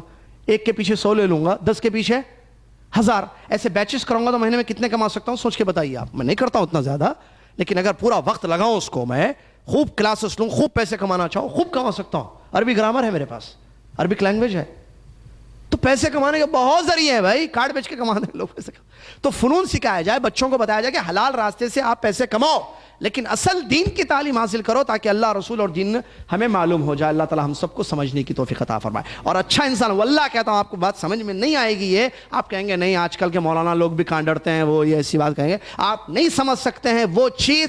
واللہ کہتا ہوں کسی بھی اس آدمی سے جو عالم بنا ہے, یا مولوی بنا ہے, یا داعی بنا ہے, یا طالب علم ہے, مجھ جیسا, میں عالم نہیں کہتا اپنے آپ کو, میں چھوٹا سا طالب علم ہوں, واللہ کہتا ہوں اس سے دل سے پوچھئے کیا لوگوں کی بنسبت اللہ کا ڈر تمہارے دل میں زیادہ ہے یا نہیں ہے. آپ نہیں سمجھ سکتے کہ قرآن کی وہ جو آیت ہے نا, جس میں اللہ تعالیٰ نے فرمایا کہ حقیقت انما یخشی اللہ من عباد العلماء, حقیقت میں اللہ تعالیٰ سے ڈرنے والے علماء ہوتے ہیں. سوچ کیسی بدلتی ہے اور ڈر کیسے پیدا ہوتا ہے, اللہ سے تعلق کیسے قائم ہوتا ہے دینی تعلیم سے, یہ ایکسپلین نہیں کیا جا سکتا ہے. واللہ الفاظ سے بولوں گا سمجھ میں نہیں آئے گی بات. بولیں گے کہاں ہے بھئی, یہ تو کب, وہ حقیقت ہے, فیلنگز ہے, احساسات ہے, شعور ہے, جو دینی تعلیم سے حاصل ہوتا ہے انسان کو. اللہ سے قریب جو دینی تعلیم کرتی ہے انسان کو, آپ نہیں کہہ سکتے. اور اٹس اے چیلنج, دنیا کی کوئی تعلیم یہ کام نہیں کر سکتی جو دین تعلیم کرتی ہے. قرآن اور حدیث پڑھ کر انسان اللہ کے زیادہ قریب ہو سکتا ہے. دنیا میں کتنی بھی تعلیم حاصل کیوں نہ کر لے, وہ قریب نہیں ہو سکتا ہے. ٹھیک ہے, یہ حقیقت ہے. لہٰذا اپنے بچوں کو اصل دینی تعلیم دلائیں جس سے اللہ کے قریب ہو سکے, اللہ سے تعلق قائم ہو سکے, اور دین معلوم ہو سکے, اللہ کون, کہاں, کیا, ہمارے نبی صلی اللہ علیہ وسلم کی سیرت طیبہ کیا ہے, اور اسلام کیا ہے, اسلام کے بیسکس کیا ہیں, اسلام کہتے کس کو ہے, تاکہ میں کامیاب ہو سکوں. اور انہوں نے جو کہا کہ مقصد یہی ہوتا کہ آدمی جو ہے کامیاب زندگی گزارے, تو دنیا میں کامیاب زندگی, اچھی زندگی گزارنا اور آخرت میں کامیاب ہونا, جنت ملنا, جہنم سے بچنا صرف دینی تعلیم سے ہو سکتا ہے, اور کوئی راستے سے انسان نہیں ہو سکتا ہے. تو پھر دنیاوی تعلیم کیوں دی جا رہی ہے؟ تو دنیاوی تعلیم معاون ہوتے ہیں پیسہ کمانے کے لیے, ڈگری پوچھی جاتی ہے وغیرہ, تو ٹھیک ہے دنیاوی تعلیم بھی دی جائے, دنیاوی تعلیم بھی دی جائے, میں بھی کہہ رہا ہوں, اصل کیا ہے دینی تعلیم. تو دنیاوی تعلیم بھی اس غرض سے دی جائے جو شکیل بھائی نے کہا بیلنسنگ ہو, کہ دنیاوی تعلیم بالکل چھوڑ کر ہم ادھر رکھنا, ایسی بات نہیں ہے. ٹھیک ہے, دنیاوی تعلیم بھی دی جائے. اور لوگ اس پوائنٹ میں جو ہے 3 قسم کے ہوتے ہیں عام طور پر, جیسا کہ میرے کسی شاگرد نے بڑی اچھی بات کہی ہے. 2 لوگ 3 قسم کے ہوتے ہیں. نمبر 1 وہ لوگ جو دنیا سے بالکل دنیا نہیں, میں بالکل انگلش نہیں پڑھاؤں گا, میتھس نہیں پڑھاؤں گا, کمپیوٹر نہیں سکھاؤں گا, کچھ نہیں سکھاؤں گا بچے کو, صرف مولانا بناؤں گا, عالم بناؤں گا, دین میں ڈال دیتا ہے. ٹھیک ہے. سیکنڈ ٹائپ, یہ مولوی تو ہے نا جو ہم کو بتائیں گے, کوئی بھی مسئلہ ہوگا فون کر لیں گے, مولانا کھا سکتے ہیں, ہاں کھاتے ہیں, مولانا روزہ رکھ سکتے ہیں, وہ ہے اتنے علماء ہیں کافی ہے. تو کمپلیٹ دنیا کی تعلیم, دین بالکل نہیں. اللہ کے بارے میں کچھ پوچھنا ہے تو مولانا علماء سے فون کر لیں گے یا میل کر دیں گے تو جواب آ جائے گا, SMS کر دیں گے. تیسرے قسم کے وہ لوگ جو بیلنس کرتے ہیں, بلکہ بیلنس نہیں, پوری توجہ اصل تعلیم دین کی دی جاتی ہے اور ساتھ میں دنیا کی بھی تعلیم دی جاتی ہے تاکہ بچہ ذریعہ معاش ہو. جیسے گھڑی بنانا سکھاتا ہے کوئی, کوئی میکینک کا کام سکھاتا ہے, کوئی جو ہے بچوں کو اسکول پڑھاتا ہے, کوئی کالج میں پڑھاتا ہے. ٹھیک ہے, اصل دینی تعلیم پہلے دے دیتا ہے مکمل, ساتھ میں یہ بھی تعلیمات یا کورسز سکھائے جاتے ہیں تاکہ جو اس کے ذریعے بھی پیسہ کمائے, پھر کمائے اس کے ذریعے یا کسی اور ذریعے سے. جیسے بھائی نے کہا کہ پڑھتے کچھ ہیں کماتے کوئی اور راستے سے. بہرحال ایک تعلیم تو ہے کہ ایک ڈگری ہے, چلو اس کے ذریعے جو ہے شاید نوکری. ایسی بات نہیں ہے کہ سارے لوگ پڑھے کچھ ہیں اور کماتے کسی اور راستے نہیں. بہت سارے ایسے بھی ہیں جو پڑھے ہیں اسی راستے کما بھی رہے ہیں. جیسے IT کے ہیں تو IT سے ہی کما رہے ہیں, یہ بھی ہم نے غور کیا دیکھا. لہٰذا یہ صحیح راستہ ہے, اس پر عمل کرنے کی ضرورت ہے. چلیے ہم سیرت میں حضرت خدیجہ, بات ختم ہو گئی یہاں. بہرحال لمبی ہوئی بات لیکن فائدہ مند رہی ہے, کیونکہ مقصد سنہرے اصول ہے نا زندگی گزارنے کے سیرت کی روشنی میں. تو تعلیم پر ابھارا اللہ اور اس کے رسول صلی اللہ علیہ وسلم نے, اور وہ دینی تعلیم ہے. لہٰذا ہم کو چاہیے کہ جو ہے ہم دینی تعلیم کی طرف خاص طور سے توجہ دیں, اور پوری توجہ زیادہ اسی کی طرف ہو. باقی دنیاوی تعلیم اتنی سکھائی جائے کہ جس کے ذریعے جو ہے بچہ جو ہے دنیاوی روزگار کو حاصل کر سکتا ہے, جو معاون مددگار ثابت ہو سکتی ہے. دنیا کی تعلیم معاون یا ہیلپ جس کے ذریعے ہو سکتی ہے. بس ہم پڑھ رہے تھے حضرت خدیجہ رضی اللہ تعالیٰ عنہا کی حدیث, حضرت عائشہ رضی اللہ عنہ کی حدیث, جس میں واقعہ رکا تھا وہاں وحی کا, پہلی وحی جب آئی ہمارے نبی محمد صلی اللہ علیہ وسلم پر, تو وہ گھر تشریف لائے. ان کو نہیں معلوم کہ ان کے ساتھ کیا ہوا ہے. گھر جیسی تشریف لائے تو کانپ رہے تھے, دل کانپ رہا تھا. تو خدیجہ رضی اللہ تعالیٰ عنہا نے پیارے نبی صلی اللہ علیہ وسلم نے کہا کہ زملونی, مجھے چادر اڑا دو, مجھے چادر اڑا دو, کیونکہ گھبراہٹ تھی, وہ آرام کرنا چاہتے تھے. تو سبحان اللہ, خدیجہ رضی اللہ تعالیٰ عنہا نے ان کو سلا دیا, چادر اڑا دی اور ان کو سلا دیا. حتی ذہب عنہ الخوف, یہاں تک کہ خوف ختم ہو گیا. اور یہاں میں نے بتایا تھا بیوی کا کردار معلوم ہوتا ہے یہاں سے. بیوی اگر تعلیم یافتہ ہو, دینی تعلیم ہو اور اللہ کو پہچانتی ہے, تو ایسی صورت میں وہ اپنے شوہر کو خوش کرے گی. گھر میں جب شوہر ایک پرابلم لے کر آئے تو تعلیم نہیں ہونے کا اثر یہ ہوتا ہے, میں نے بتایا تھا پرابلمز دوسرے گھر کے ڈال جاتے ہیں. آپ فون نہیں اٹھائے, آپ دیر سے آئے, گھر میں معلوم کیا ہوا, پانی ختم ہو گیا, فلاں یہ مسئلہ ہو گیا, فلاں مسئلہ ہو گیا, فلاں مسئلہ ہو گیا. بوچھار ہوتی ہے مشاکل کی اور مصائب کی. اچھی عورت جو سمجھدار ہوتی ہے وہ کیا کرتی ہے, پہلے شوہر جو باہر سے آئے اس کو آرام دیتی ہے. بنا آپ پہلے آرام کر لیں, ساری باتیں بعد میں کریں گے. خدیجہ رضی اللہ تعالیٰ, دیکھیے پیارے نبی سے محبت, شوہر ہے, کانپتے ہوئے آئے نبی صلی اللہ علیہ وسلم, بھائی دل کانپ رہا تھا, گھبراہٹ, خوف. واللہ کہتا ہوں آپ اکثر عورتیں آپ کو آج ایسی ملیں گی جو اس کنڈیشن میں, اس حالت میں فوراً بولے کیا ہوا خیر. ہر آدمی کا یہ ہوتا ہے, عورتیں چھوڑو آدمی بھی یہی حال ہے. ایک دوست کے پاس آتے پھر ارے کیا ہوا بھائی, کیوں کانپ رہا ہے بھائی, کیا ہوا, کیوں, یہ کیا مسئلہ ہے, کیا واقعہ ہوگا, خیر انشاءاللہ, کیا ہوا, یہی جملے ہوتے, کیا ہوا کیا ہوا, بیوی ہو یا آدمی ہو. سمجھداری دیکھیے. جیسے نبی صلی اللہ علیہ وسلم نے فرمایا کہ مجھے کمبل اڑا دو, کمبل اڑا دیا گیا, آرام کی. جب آرام ختم ہوا, خوف ختم ہوا, ڈر اور گھبراہٹ چلی گئی یا گھبراہٹ چلی گئی, تو نبی علیہ الصلوۃ والسلام سے پوچھا کہ کیا ہوا. اللہ اکبر, یہ ہے اچھی بیوی. ٹھیک ہے, اللہ تعالیٰ ایسی بیویاں نصیب فرمائے سب کو, آمین. یا ہیں ایسی نہیں ہے تو ایسی بنا دے. بات وہی ہے, ہاں, پریشان نہ ہو عورتیں. سیکنڈ کی تعلیم نہیں دی جا رہی ہے یہاں پر, اچھی زندگی گزارنے کی تعلیم دی جا رہی ہے. سیکنڈ کی وہ تو معلوم ہے سب کو, حلال راستے کیا ہیں, حرام راستے کیا ہیں, سب کو معلوم ہے. چلیے, سیکنڈ تھرڈ کی پر ابھارا نہیں جاتا ہے, لہٰذا ہماری عورتیں جو اسٹوڈنٹ سے پریشان نہ ہوں. ہم آپ کے فائدے کی بات کرتے ہیں ہمیشہ. اچھی بن جائیں, سیکنڈ آئے گی نہیں انشاءاللہ, معلوم ہے, پکی بات ہے. ہم بھی ایک مرد ہیں, آپ بھی ایک مرد ہیں. یہ اور مسئلے ہیں کہ کچھ لوگ اچھی ہونے کے باوجود بھی سیکنڈ اچھی ہونے کی خواہش کرتے ہیں. بہرحال اس ٹاپک پہ جانا نہیں ہے, آئندہ کلاس میں اسٹرینتھ کم ہو جائے گی لیڈیز کی. اور ویسے نہیں, ہم نہیں چاہتے, ہم چاہتے ہیں کہ آئیں آپ لوگ علم حاصل کرنا چاہتے ہیں. چلیں, تو انہوں نے پورا واقعہ سنایا جو غار میں ان کے ساتھ پیش آیا. کس کو؟ خدیجہ رضی اللہ تعالیٰ عنہ کو. چنانچہ خدیجہ رضی اللہ تعالیٰ عنہ نے جب یہ سنا اپنے شوہر کے ساتھ ایک عجیب اور غریب واقعہ, ان کو بھی نہیں معلوم کیا ہے, ان کو نہیں, رسول صلی اللہ علیہ وسلم کو نہیں معلوم تھا کہ وہ فرشتہ تھا, جبریل تھے, نہ خدیجہ رضی, کیونکہ غیب کا علم نہیں ہے. اب جب پریشان ہو گئے اور واقعہ بتا دیا اپنی سب سے قریب رہنے والی سے, اور وہ ہے بیوی, تو بیوی نے کیا کہا, اللہ اکبر. بخاری میں لکھے ہوئے الفاظ, میں عربی میں پڑھ کر اردو میں, واللہ اس پر تو پورا 1 گھنٹے کا لیکچر دینا چاہیے. تو کیا ہوگا, پوری عورتیں اچھی ہو جائیں گی انشاءاللہ. واللہ لا یخزیک اللہ ابدا, کہا قسم اللہ کی, اللہ ہرگز آپ کو رسوا نہیں کرے گا. جملے دیکھیے, کاللہ, فقالت خدیجہ رضی اللہ عنہ واللہ لا یخزیک اللہ ابدا, ہرگز آپ پریشان مت ہوئیے, قسم اللہ کی, اللہ آپ کو کبھی رسوا نہیں کرے گا. کیوں؟ انک لتصل الرحم, آپ کیوں رسوا نہیں کرے گا؟ اس لیے کہ آپ صلہ رحمی کرتے ہیں. اپنے شوہر کو بتا رہی ہیں, تسلی کے الفاظ دیکھیے, اللہ اکبر, جو سب سے قریب سے نکل رہے ہیں, اور سب سے قریب بیوی ہوتی ہے, وائف. وہ کہہ رہی ہے پریشان مت ہوئیے, اللہ آپ کو رسوا دلیل نہیں کرے گا. کیوں؟ انک لتصل الرحم, آپ صلہ رحمی کرتے ہیں. صلہ رحمی معلوم, رشتہ داروں کے حقوق ادا کرتے ہیں. وتحمل الکل, اور آپ بے سہاروں کا بوجھ اٹھاتے ہیں. بے سہارا لوگ ہیں نا, ان کا بوجھ آپ اٹھاتے ہیں. یہ خدمت خلق ہے. سوشل اسٹڈیز میں پڑھاتے ہیں, سائنس میں ہے, میتھس میں ہے. یہ بچیاں پڑھتی ہیں نا اسکول میں, کالج میں, یہ ہے خدیجہ رضی اللہ عنہ کے الفاظ. تو بچی اچھی بیوی کیسے بنے گی بھائی؟ یاد رکھنا, تعلیم مقصد. وَتَكْسِبُ الْمَعْدُومِ, اور تنگ دست لوگوں کی مدد کرتے ہیں آپ, جو مشکل میں ہے, پرابلم میں ہے نا, ہیلپ کرتے ہیں, اس کی مدد کرتے ہیں. تنگ دست ہے, پیسے نہیں ہیں, پیسے آپ پیسے دیتے ہیں. اس کو کسی چیز کی ضرورت ہے, کسی کام کی, آپ اس کا کام بنا دیتے ہیں, کام کرتے ہیں اس کا آپ. اللہ اکبر. تکسب المعدوم, تنگ دست کی مدد کرتے ہیں.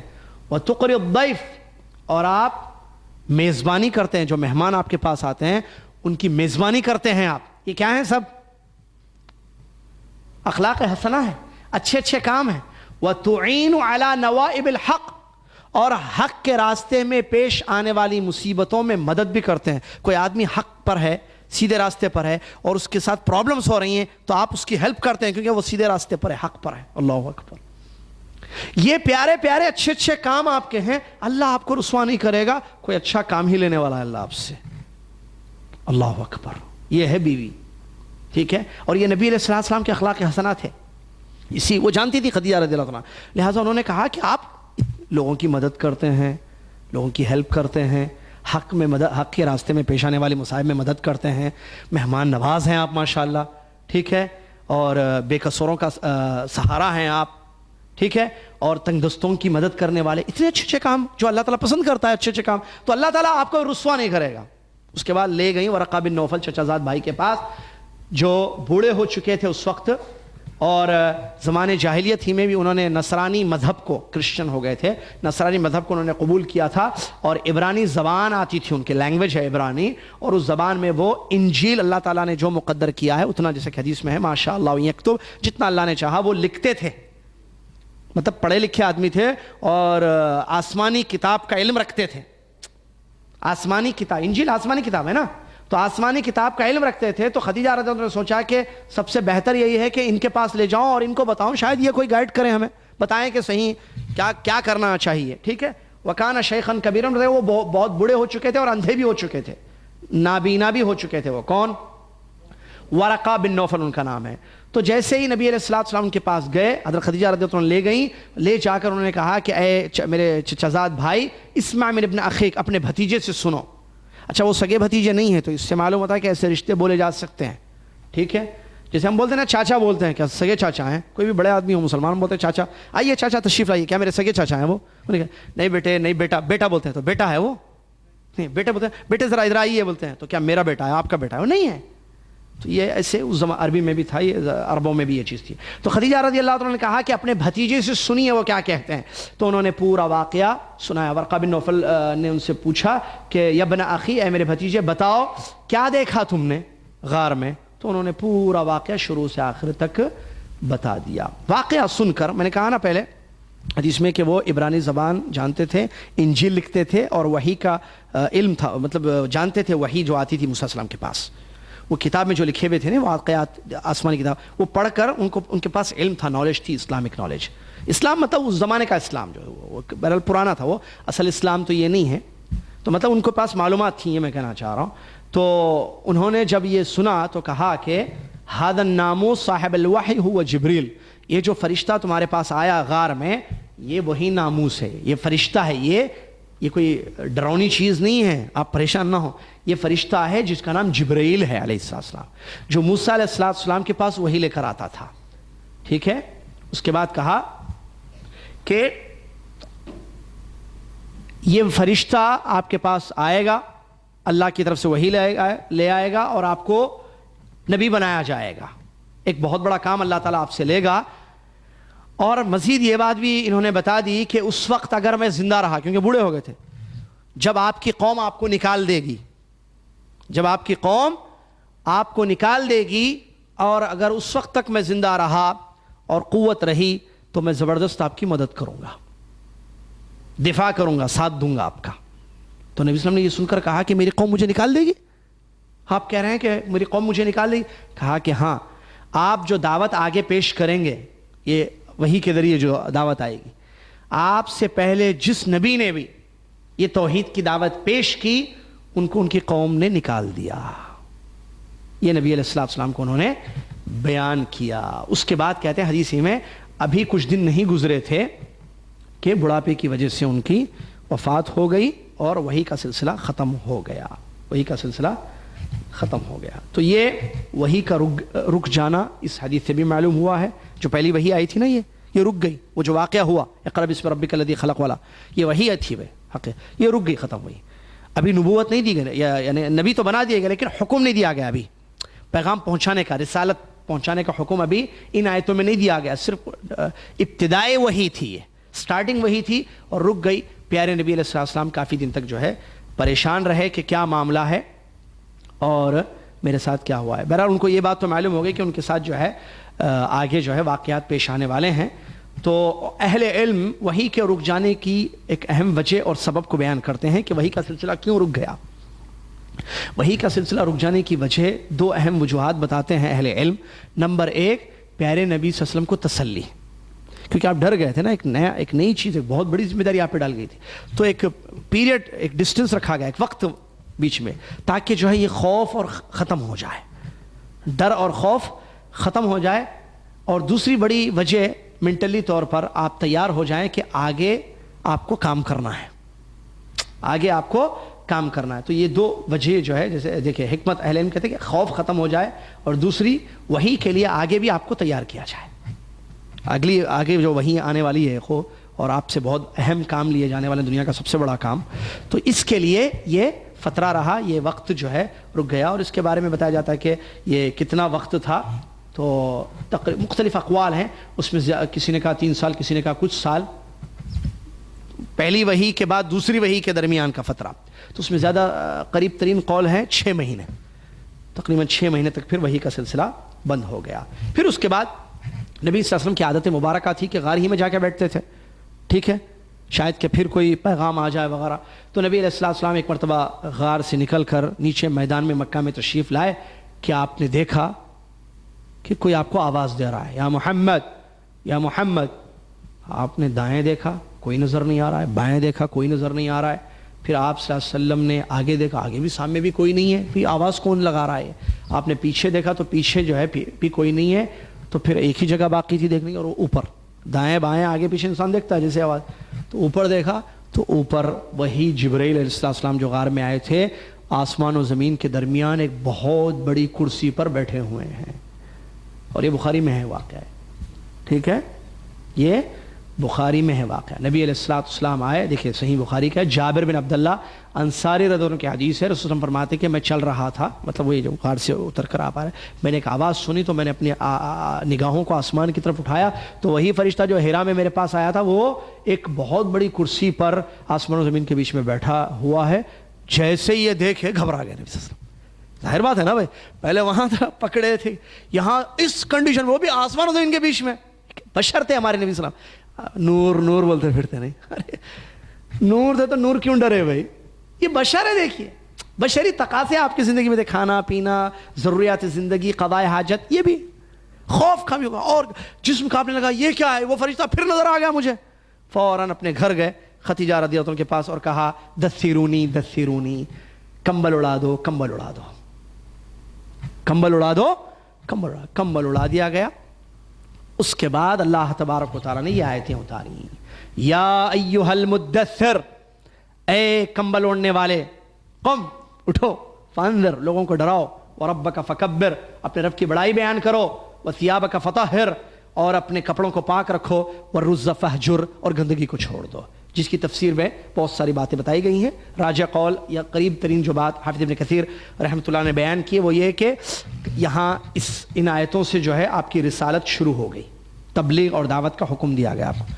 یا ایھا المدثر، اے کمبل اوڑھنے والے، صفت بتائی، کمبل اوڑھ کر سوئے ہوئے تھے نا، تو اللہ نے فرمایا یا ایھا المدثر، اے کمبلی والے یا کمبل اوڑھنے والے، یہ مطلب وہ کمبلی والے بولتے ہیں تقریروں میں، وہ اسی سے لے کر ہوتا ہے، میرے کمبلی والے نبی نے بول کے لوگوں کو غلط تعلیم بھی دیتے ہیں وہ بھی مسئلہ ہے، محبت کے نام پر غلط تعلیم دی جاتی ہے، لہٰذا علم حاصل کیجئے ایسا، اور بچوں کو ایسی دینی تعلیم دیجئے، دینی تعلیم مقصد کہ جس سے ان کے فیوچر میں، ان کے مستقبل میں کوئی ان کو شرک کے راستے نہ بتائے، بدعت اور خرافات کے راستے نہ بتائے، حرام راستوں پر نہ لے کے چلے جائے آپ کی اولاد کو، بی کیئرفل۔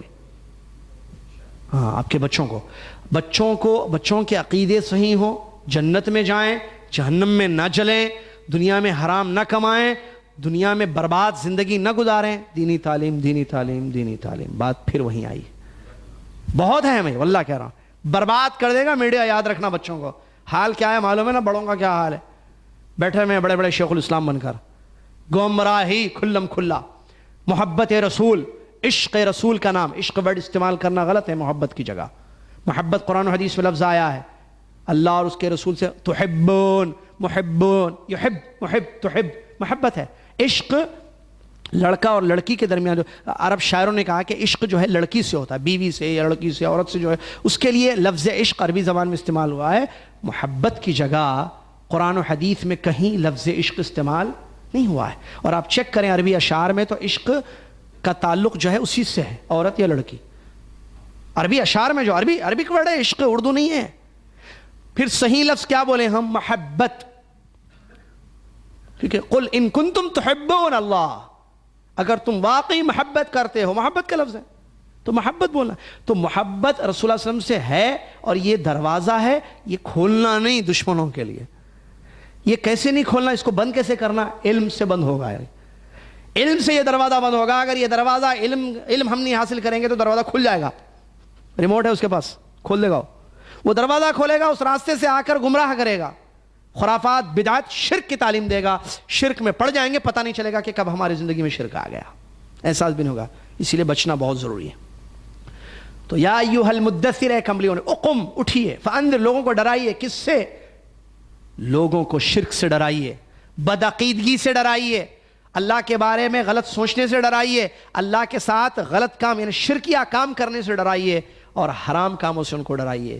وَرَبَّكَ فَكَبِّرْ، اپنے رب کی بڑائی بیان کیجئے، مطلب توحید کے ذریعے اپنے رب کی بڑائی بیان کیجئے، اور لوگوں کو بتائیے کہ سب سے بڑا رب اللہ ہے، لہٰذا وہی عبادتوں کے لائق ہے۔ وَثِيَابَكَ فَطَهِّرْ، اپنے کپڑوں کو پاک رکھیے، یعنی دو قسم کی پاکی، ایک تو کپڑوں کو حقیقت میں گندگی سے پاک رکھنا، اور شرک اور بدعات سے اپنی زندگی کو، اپنے اعمال اور عقیدے کو پاک کرنا، ٹھیک ہے۔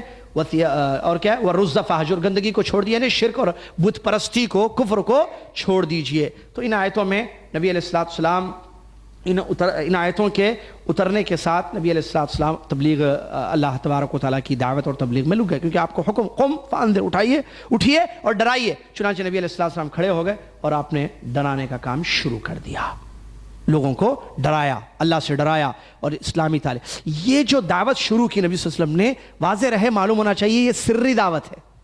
کیا مطلب سری؟ چپکے چپکے، اوپنلی نہیں، آہستہ آہستہ۔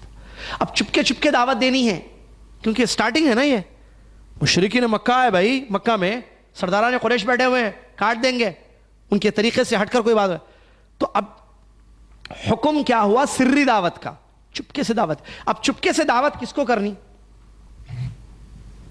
یہ بھی ہے نا اہم مسئلہ۔ اب حکم ہو گیا قم فانذر، تو اب کس کو ڈرانا، کس کو دعوت دینا توحید کی؟ سب سے قریب کون ہے؟ تو چنانچہ سب سے پہلے ہمارے نبی صلی اللہ علیہ وسلم نے جس کو دعوت دی وہ ہیں صحیح نا، خدیجہ رضی اللہ عنہا، بیوی ہیں، سب سے پہلے ساتھ دینے والی، سب سے زیادہ قریب بیوی ہیں۔ تو جو علماء کے اقوال ہیں اور صحیح قول ہے، تمام روایتوں کو سامنے رکھ کر سب سے پہلے جو ایمان لے کر آئے پہل وہ ہیں خدیجہ رضی اللہ عنہ، بیوی تھیں، انہوں نے نبوت کی نشانیاں دیکھی تھیں، اخلاق سے واقف تھیں، میرے شوہر سچے ہیں، اچھے ہیں اور سیدھے راستے پر ہیں، معلوم تھا، سب معلوم تھا۔ پھر وہ ورقہ بن نوفل کے الفاظ بھی معلوم تھے، یہ ساری چیزیں تھیں۔ تو ایمان لانا جلدی ان کا اللہ تعالیٰ کی توفیق کے بعد یہ کوئی مشکل نہیں تھا ان کے لیے، الحمدللہ وہ ایمان لے کر آئیں۔ جیسے ہی دعوت دی نبی صلی اللہ علیہ وسلم نے، سب سے پہلے ایمان لے کر آئے۔ تو پوری دنیا میں پیارے نبی صلی اللہ علیہ وسلم پر ایمان لانے والی سب سے پہلے عورت ہے خدیجہ رضی اللہ عنہ۔ یہ بات یاد رکھنا، دیٹس دا پوائنٹ۔ کہاں ہیں عورتیں؟ عورتوں کو کچھ ایمان نہیں معلوم ہے۔ ابھی میں پوچھوں خواتین، لکھ کر دو پرچوں میں، واٹ از ایمان، ڈیفائن دا ایمان، what do you mean by میں ایمان لے آیا اللہ پر، میں ایمان لے آئی، کیا مطلب میں اللہ پر ایمان لائی؟ لکھ کے دیجئے، جوابات کیسے آئیں گے اندازہ ہے، یقین نہیں، علم کی کمی کا یہ حال ہے۔ ایمان کس کو بولتے؟ بچے کو پوچھئے، اسکول پہ جا رہے بیٹا ایمان بولو، ابا سے کیسے بات کرنا معلوم نہیں ہے، سائنس میں کہاں ہے ابا سے بات کرنے کا طریقہ؟ امی سے کیسی بات کرنا، مما سے، بابا سے، ڈیڈی سے، پپا سے، جو بھی بولیں، سائنس سوشل میں میتھمیٹکس میں نہیں ہے بھائی، کہاں جا رہا ہے بچہ؟ پھر وہی بات، جا کر ادھر کیوں آ رہے ہیں؟ کیونکہ وہ اصل ہے جا کر وہاں اس لیے آ رہے ہیں کہ وہ اصل ہے، وہ صحیح ہو جائے تو سب صحیح ہو جائے۔ آپ دعا دیں گے بڑھاپے میں، بڑھاپے کا سہارا کسی نے کہا بچے جو ہے دنیاوی تعلیم حاصل کر کے مارتے ہیں بچے ماں باپ کو، نعوذ باللہ من بعض، لیکن اللہ سے ڈرنے والا بچہ کبھی اپنے ماں باپ پر ہاتھ نہیں اٹھائے گا، نہ بدتمیزی کرے گا، نہ بد اخلاقی کرے گا۔ ٹھیک ہے بھائی، تو اسکول میں اللہ سے ڈرائیں گے ہم، ڈرائیے بھائی، اگر اسکول اللہ سے ڈراتا ہے تو ویری گڈ، ہمیں ایسی اسکول چاہیے، اسی لیے ایسے اسکولز کھولنے کا سوچ رہا ہوں جس میں ڈرایا جائے بچوں کو اللہ سے۔ اللہ اکبر، جی ڈراؤ بچوں کو، تو ڈرائے گا وہ جس کے دل میں ڈر ہو، ڈرانے والے کے دل میں ڈر نہیں ہے، وہ تو اللہ کو مانتے ہی نہیں ہے۔ جوزف سر، سینٹ میری اسکول، کیا ہے، کہاں سے آئے گا اللہ کا ڈر بھائی؟ چلیے، تو حضرت خدیجہ رضی اللہ عنہ سب سے پہلے ایمان لے آئیں۔ یہاں عورتوں کی اہمیت بھی معلوم ہوتی ہے، تو عورتوں کو چاہیے کہ دین کی دعوت۔ اس کے بعد نبی علیہ السلام کی دعوت سے جو الحمدللہ آپ کے گھر کے لوگ بھی جو جیسے غلام تھے زید بن حارثہ، بلکہ ترتیب سے بعض لوگوں نے جو ہے حضرت علی رضی اللہ عنہ 10 سال کی عمر کو پہنچے تھے، ہاں 10 سال کی عمر کو وہ ایمان لے کر آئے۔ اس کی بھی وجوہات بہرحال تفصیل میں نہ جاتے ہوئے کہ حضرت علی رضی اللہ عنہ کو رسول صلی اللہ علیہ وسلم پالتے تھے، ٹھیک ہے، کیونکہ علی رضی اللہ عنہ کے والد کا انتقال ہو گیا تھا نا، چاچا تھے رسول صلی اللہ علیہ وسلم کے، تو یہ چچیرے بھائی ہیں، ابو طالب کے بیٹے ہیں نا علی، تو عباس کے بیٹے کو دوسرے بھائیوں کے بیٹوں کو دوسرے بھائیوں نے لے لیا تھا پالنے کے لیے. تو حضرت علی رضی اللہ عنہ رہ گئے تھے. تو ابو طالب سے بڑی محبت تھی نبی صلی اللہ علیہ وسلم کو, چاچا تھے خاص. تو علی کو رکھ لیا اور پالا پوسا. تو پالنے کا مطلب جو ہے ظاہر بات ہے نبی صلی اللہ علیہ وسلم بڑے اور حضرت علی کو پالا ہے. تو بڑے جیسے رہتے ہیں, بڑے جس راستے پہ رہتے ہیں بچے بھی اسی راستے پہ رہتے ہیں نا. بڑا نماز پڑھے گا تو بچہ نماز پڑھے گا. والد جو ہے چرچ میں گھنٹی بجائے گا, یوں کرے گا تو بچہ بھی وہی کرے گا نا. ایک بتا رہا ہوں ایک چیز ذہن میں. تو علی رضی اللہ عنہ ایمان لے کر آئے 10 سال کی عمر میں, کیونکہ ان کو نبی صلی اللہ علیہ وسلم نے کہا دیکھو مجھے اللہ تعالیٰ نے نبی بنایا ہے اور توحید یہ سوچا ٹھیک ہے کلمہ پڑھو اشہد ان لا الہ الا اللہ, فوراً کلمہ پڑھ لیا. اور اس کے بعد جو ہے زید بن حارثہ جو غلام تھے اللہ کے نبی علیہ السلام کے گھر, تو وہ بھی ایمان لے کر آئے. اور اس کے بعد جگری دوست اللہ کے نبی صلی اللہ علیہ وسلم کے, نبی صلی اللہ علیہ وسلم کو جن سے بڑی محبت تھی, آتے جاتے تھے, ملاقاتیں تھیں بڑی الحمدللہ. تو ان کو جا کر جگری دوست, کیونکہ یہ نبی صلی اللہ علیہ وسلم نے جو ہے خاموش دعوت جو رازداری سے کی, اس میں ان لوگوں کو دعوت دی جو ان پر امید تھی کہ یہ لوگ اچھے ہیں, سلیقے والے ہیں, اچھی سوچ رکھنے والے ہیں اور تعصب یا جہالت ان کی زندگیوں میں نہیں ہے. تو ایسے اچھے باشعور لوگوں کو آپ سے میں خدیجہ ہیں, علی رضی اللہ عنہ گھر کے ہیں, اور زید بن حارثہ ہیں, اسی طرح بلال بن ابی رباح ہے رضی اللہ عنہ, ان کو بھی یہ بھی شروع لوگوں میں سے جو اسلام لے کر آئے. اسی طریقے سے پیارے نبی وسلم کے خاص دوست جگری دوست ابو بکر, معلوم تھا بہت اچھے ہیں انشاءاللہ میں دعوت دوں گا تو قبول کر لیں گے, امید تھی. جیسی دعوت دی تو الحمدللہ ابو بکر صدیق رضی اللہ عنہ نے بھی اس دعوت کو قبول کر لیا, وہ بھی ایمان لے کر آئے. تو اس طریقے سے جو ہے شروع میں کافی لوگوں نے جو ہے اسلام قبول کیا. ٹھیک ہے چلیے. اور اس کے بعد تقریباً جو ہے 30 تک تعداد پہنچ گئی. بعض مورخین نے لکھا 30 لوگ الحمدللہ اسلام میں آ گئے, جس میں اور ابو بکر صدیق رضی اللہ عنہ نے بھی کوشش کی, اور ان کی محنت سے کبار صحابہ بھی جو ہے اسلام میں. چپکے دعوت, اس کو بولتے سری دعوت, چپکے دعوت اردو میں آپ سمجھے. کیوں؟ حکمت کا تقاضا تھا. اوپن دعوت کریں گے مشرکین مکہ, اللہ تعالیٰ کی طرف سے جیسے تعلیمات دی گئی ہیں ویسے ہمارے نبی صلی اللہ علیہ وسلم عمل کر رہے تھے. ٹھیک ہے, تو اس سے معلوم ہوتا ہے کہ میں اور آپ اگر دعوت کا کام کریں تو حکمت کو اس کو سامنے رکھیں. حکمت کیا ہے؟ کب کس کو کیسے سمجھانا, دیٹس حکمت. کب کس کو کیسے سمجھانا, اس حکمت کو سامنے رکھیں گے, دعوت کریں گے. ٹھیک ہے, حکمت نہیں ہے بچہ تو سعودی عرب آتا ہے اور توحید کا علم حاصل کرتا ہے, کیسٹ سنتا ہے, خلاص شرک سے. اب ماں باپ جو ہے زمانے سے شرک میں پڑے ہوئے, یہاں سے جا کر بولتا ہے سنو ابا بہت ہو گیا فاتحہ درود وغیرہ, اب ختم, میں سعودی عرب سے آیا ہوں, اب فاتحہ درود نہیں ہونا, درگاہ ورگاہ سب ختم. امی تمہارے کو بھی بول دے رہا ہوں, دیکھو میں یہ درگاہ ورگاہ 11ویں فاتحہ یہ نام نہیں لینا گھر میں. اب ارے ماں باپ پریشانی, کیا ہو گیا بچے کو, 1 مہینے کی چھٹی پر آیا, ڈرا رہا ہم کو. بہنوں بھی بھانگو, میں بول دے رہا ہوں ختم, گھر میں فاتحہ درود کا نام نہیں لینا کوئی بھی یہاں. اچھا ذرا ڈومینیشن پیسے بھیجتا نا یہاں سے, تو ذرا اونچی آواز میں بات کر رہا ہے, نالائق ہے یہ. اتنا تو سن لیا سعودی عرب میں آ کر یہاں ماشاءاللہ کہ شرک غلط ہے, توحید صحیح ہے, لیکن توحید کی حقیقتوں سے ناواقف, تقاضا نہیں معلوم, اور شرک کی حقیقتوں سے ناواقف, علم نہیں حاصل کیا, ادب اور اخلاق نہیں آیا, جس کی وجہ سے ماں باپ سے غلط گفتگو کر رہا ہے. حکمت ہے یہ, ماں باپ چھوڑیں گے, ماں باپ پتہ کٹ کر دیں گے, بولے اس کے پاسپورٹ کو پکڑ کے رکھو, یہیں بہت باتیں کر رہا ہے, کٹ, دشمنیاں ناراضگیاں, نکلو گھر سے, چلو.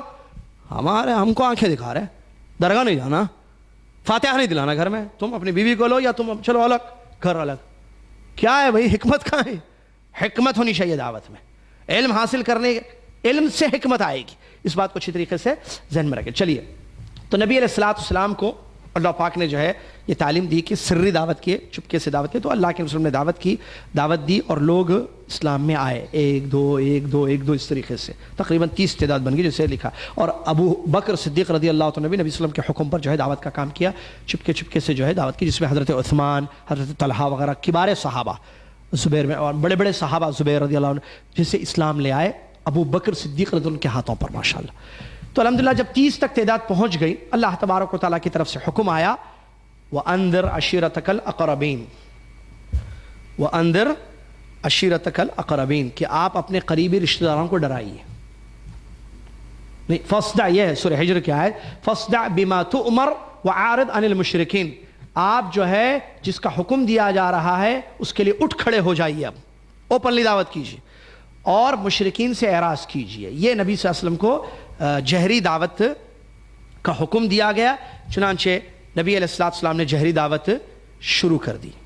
جہری دعوت جیسے ہی نبی علیہ السلام نے شروع کی اور اس میں کیا کیا, سب سے پہلے قریبی رشتہ داروں کو جو قبیلے والے تھے, قریش کے مختلف قبائل سے تعلق رکھنے والے تھے, جیسے بنو ہاشم ہیں, بنو مطلب ہیں, ٹھیک ہے, ان لوگوں کو نبی علیہ السلام نے جو ہے دعوت کا کام دیا, دعوت پہنچائی اوپنلی, سمجھا, ان سب کو بلایا, کہا. اور اس سلسلے میں جو ایک واقعہ آتا ہے الکامل ابن الاثیر میں, جو ابن کتاب ہے, اس میں یہ واقعہ لکھا ہوا ہے کہ نبی علیہ السلام نے اپنے قبیلے والوں کو جمع کیا, ٹھیک ہے, قبیلے والوں کو, بنو ہاشم کو اور بنو مطلب کو جمع کیا, 2 قبیلے والوں کو. اس میں ابو طالب بھی تھا اور ابو لہب, ابو طالب وغیرہ سب تھے اس میں. تو نبی علیہ السلام نے ان سے کیا کہا, واللہ انی رسول اللہ علیکم خاصہ, قسم اللہ کی اللہ تعالیٰ نے مجھے تمہاری طرف خاص طور سے رسول بنا کر بھیجا, وإلی الناس کافہ, اور عام طور پر لوگوں کی طرف رسول بنا کر بھیجا ہے. اس کے بعد نبی صلی اللہ علیہ وسلم نے فرمایا, واللہ لتموتن کما تنامون, جیسے تم سوتے ہو نا رات میں ویسے تم ایک دن مر بھی جاؤ گے. قبیلے والوں کہا جیسے تم سوتے ہو ویسے تم مر بھی جاؤ گے, اور جیسے تم اٹھتے ہو سو کر ویسے قیامت کے دن بھی تم کو اٹھایا جائے گا, اور تم جو بھی اعمال دنیا میں کر رہے ہو اس کا حساب اللہ تعالیٰ تم سے لینے والا ہے, یا تو جنت میں ہمیشہ رہو گے یا تو جہنم میں ہمیشہ رہو گے. یہ الفاظ نبی علیہ السلام نے جیسے بیان کیے, قبیلے والے بیٹھے ہوئے تھے, سب رشتہ دار سب اٹھ کر چلے گئے ادھر ادھر. سمجھ میں نہیں آیا کہ یہ محمد صلی اللہ علیہ وسلم کیا یہ اللہ کی دعوت دے رہے ہیں کہ جنت کا راستہ عمل کرو, کیا ہے یہ, ان کو بات سمجھ میں نہیں ہے ایک دم, کیونکہ جمع کیا نبی صلی اللہ علیہ وسلم نے اور ان کو یہ بات کہہ دی. تو ابو لہب نے البتہ یہ کہا, ابو لہب نے اس وقت کہ اس کے ہاتھ کو روک دو, محمد کے اس کو آگے بڑھنے سے روک دو, ورنہ کل کیا ہوگا, عرب سارے ہمارے مخالف ہو جائیں گے. جتنے عرب قبائل ہیں نا ہمارے قبیلے کے, اور یا اس قبیلے کے اس خاندان کے مخالف ہو جائیں گے, اور بہت بڑی جو ہے ہو سکتا جنگ ہو جائے یا نقصان ہو جائے. اس سے پہلے ہی اس کو روک دو, محمد کو یہیں روک دو, ٹھیک ہے. خاندان والوں سے ابو لہب نے یہ سخت جملے کہے, لیکن اس پر پیارے نبی صلی اللہ علیہ وسلم کے جو چاچا تھے ابو طالب نے کہا کہ نہیں, میں تو روکوں گا نہیں. بھتیجے کا رسول وسلم سے فرمایا کہ تمہیں جس بات کا حکم دیا گیا, اللہ تعالیٰ نے جو بھی کہا ہے تم کو وہ کام کرو, میں تمہاری زبردست مدد کروں گا اور تمہاری حفاظت کروں گا, لیکن میرا دل نہیں مانتا ہے کہ میں عبد المطلب کے دین کو چھوڑ دوں. یہ الفاظ انہوں نے کہے, اور یہ الکامل ایک کتاب ہے ابن الاثیر کی سیرت کی, اس میں یہ واقعہ لکھا ہوا ہے. اس کے بعد نبی علیہ السلام اس کے کچھ دن کے بعد ہی, بلکہ فاصدع بما تؤمر کا جب حکم ملا تھا اس دن جو ہے نبی علیہ السلام نے یہ کام کیا کہ رشتہ داروں کو جمع کیا, 2 قبیلے والوں کو آپ نے دعوت دی, اور اس کے اگلے روز صفا پہاڑی پر آپ کا مشہور باز جو سیرت میں آیا ہے آپ نے سنا ہوگا, صفا جو ہے نا, مروہ صفا یاد ہے, وہ پہاڑی تھی صفا پہلے. تو نبی صلی اللہ علیہ وسلم وہاں کھڑے ہو گئے, جو عربوں کا دستور تھا, عربوں کا طریقہ تھا. وہاں کھڑے ہو کر نبی صلی اللہ علیہ وسلم نے کیا فرمایا, یا صباحا, ہائے صبح. یہ جو ہے عربوں کا ایک دستور تھا, عربوں کا طریقہ تھا کہ جب جو ہے کوئی جنگ ہونے والی ہو, کوئی بڑا واقعہ پیش آنے کا خطرہ ہے, آ گیا ہو کوئی بڑا, تو اس وقت جو ہے آدمی پہاڑ پر کھڑا ہو کر یا صباحا یا صباحا اس طریقے سے الفاظ پکارتا. تو نبی صلی اللہ علیہ وسلم نے اس طریقے پر عمل کیا اور آواز لگائی, تو سارے مکہ والے جمع ہو گئے وہاں پر, پورا قریش اور مختلف قبیلے وہاں پر جمع ہو گئے. بنو کنانہ, بنو فلان جتنے چھوٹے چھوٹے قبیلے تھے قریش کے خاندان کے, وہ سب وہاں پر جمع ہو گئے. جمع ہونے کے بعد نبی علیہ السلام نے ایک ایک خاندان کا نام لے کر پکارا, یا بنی فہر, یا بنی عدی, یا بنی عبد مناف, یا بنی عبد المطلب, نام لیے سب کے, اے بنی فلان, اے بنی فلان, اے بنی فلان, سب کے نام لیے. نام لے کر کہا, ارأیتم لو اخبرتکم ان خیلا بالوادی بصفح هذا الجبل تريد ان تغیر علیکم اکنتم مصدقیہ. نبی صلی اللہ علیہ وسلم نے فرمایا کہ اے قبیلے والو, اے قریش کے خاندان والو, اگر میں تم کو یہ کہوں کہ اس پہاڑ کے پیچھے, صفا پر ہے, پہاڑ کے اوپر کھڑے ہوئے, اس پہاڑ کے پیچھے گھوڑوں کا ایک دستہ, ایک لشکر جو ہے گھوڑ سواروں کا تیار ہے جو تم پر حملہ کرنا چاہتا ہے, تو کیا تم میری بات کی تصدیق کرو گے؟ یہ واقعہ سن کر یا الفاظ سن کر سب نے کہا, مختلف آیتیں, ہاں اگر آپ یہ بات کہتے ہیں تو ہم ضرور مانیں گے, کیونکہ ما جربنا علیک الکذب, کبھی ہم نے جھوٹ بولتا ہوا آپ کو نہیں دیکھا ہے. تو یہاں سے بات معلوم ہو رہی ہے کہ داعی جو دین کا کام کرنا چاہیے جھوٹ نہیں بولنا چاہیے, سچا ہونا چاہیے, کیونکہ نبی صلی اللہ علیہ وسلم کے بارے میں وہ جانتے تھے کہ یہ سچے نبی ہیں. ٹھیک ہے, تو نبی علیہ السلام کی دعوت پر ان لوگوں نے کہا, ان نبی صلی اللہ علیہ وسلم کی بات پر, کہ ہم اگر آپ کہیں گے کہ کوئی لشکر حملہ کرنے والا, ہم آپ کی بات کو مان لیں گے, کیونکہ کبھی ہم نے آپ کو جھوٹ بولتا ہوا نہیں پایا ہے. چنانچہ نبی علیہ السلام نے اس کے بعد شروع کیا. مختلف حدیثیں آئی ہیں جس میں نبی صلی اللہ علیہ وسلم نے فرمایا, اے بنی مرہ اپنے آپ کو جہنم سے بچاؤ, اے بنی ہاشم اپنے آپ کو جہنم سے بچاؤ, اے بنی عبد المطلب اپنے آپ کو جہنم سے بچاؤ, اے بنی فلان اپنے آپ کو جہنم سے بچاؤ, اور میں تمہارے لیے کسی نفع و نقصان کا مالک نہیں ہوں. اے صفیہ میں اللہ کی پکڑ سے تم کو بچانے والا نہیں ہوں. اے میری پھوپھی جان صفیہ, اے میری بیٹی فاطمہ, یہ وہیں ہوا یہ واقعہ پورا, اے میری بیٹی فاطمہ میرے مال میں سے کچھ چاہیے تو لے لو, اور تم بیٹی فاطمہ اپنے آپ کو جہنم سے بچاؤ, میں تمہارے کوئی کام میں آنے والا نہیں ہوں. اور اس کے بعد نبی علیہ السلام نے فرمایا کہ اے, اور ایک روایت بھی یہ سب بھی کہا سب کو جہنم سے بچا لو, اور یہ بھی کہا کہ لا الہ الا اللہ کو قبول کر لو تو تم عرب و عجم کے مالک ہو جاؤ گے.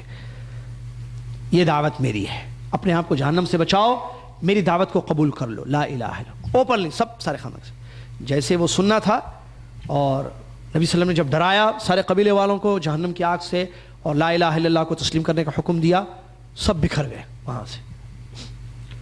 سب کو سمجھ میں نہیں آیا کہ کیا کریں ابھی ہم, یہ کیا ہے, باپ دادا کے دین کو چھوڑنے کی بات کر رہے ہیں محمد صلی اللہ علیہ وسلم, لا الہ الا اللہ کی دعوت کو. سب پریشان ہو گئے ادھر ادھر, ان کو سمجھ میں نہیں آیا کیا کرنا.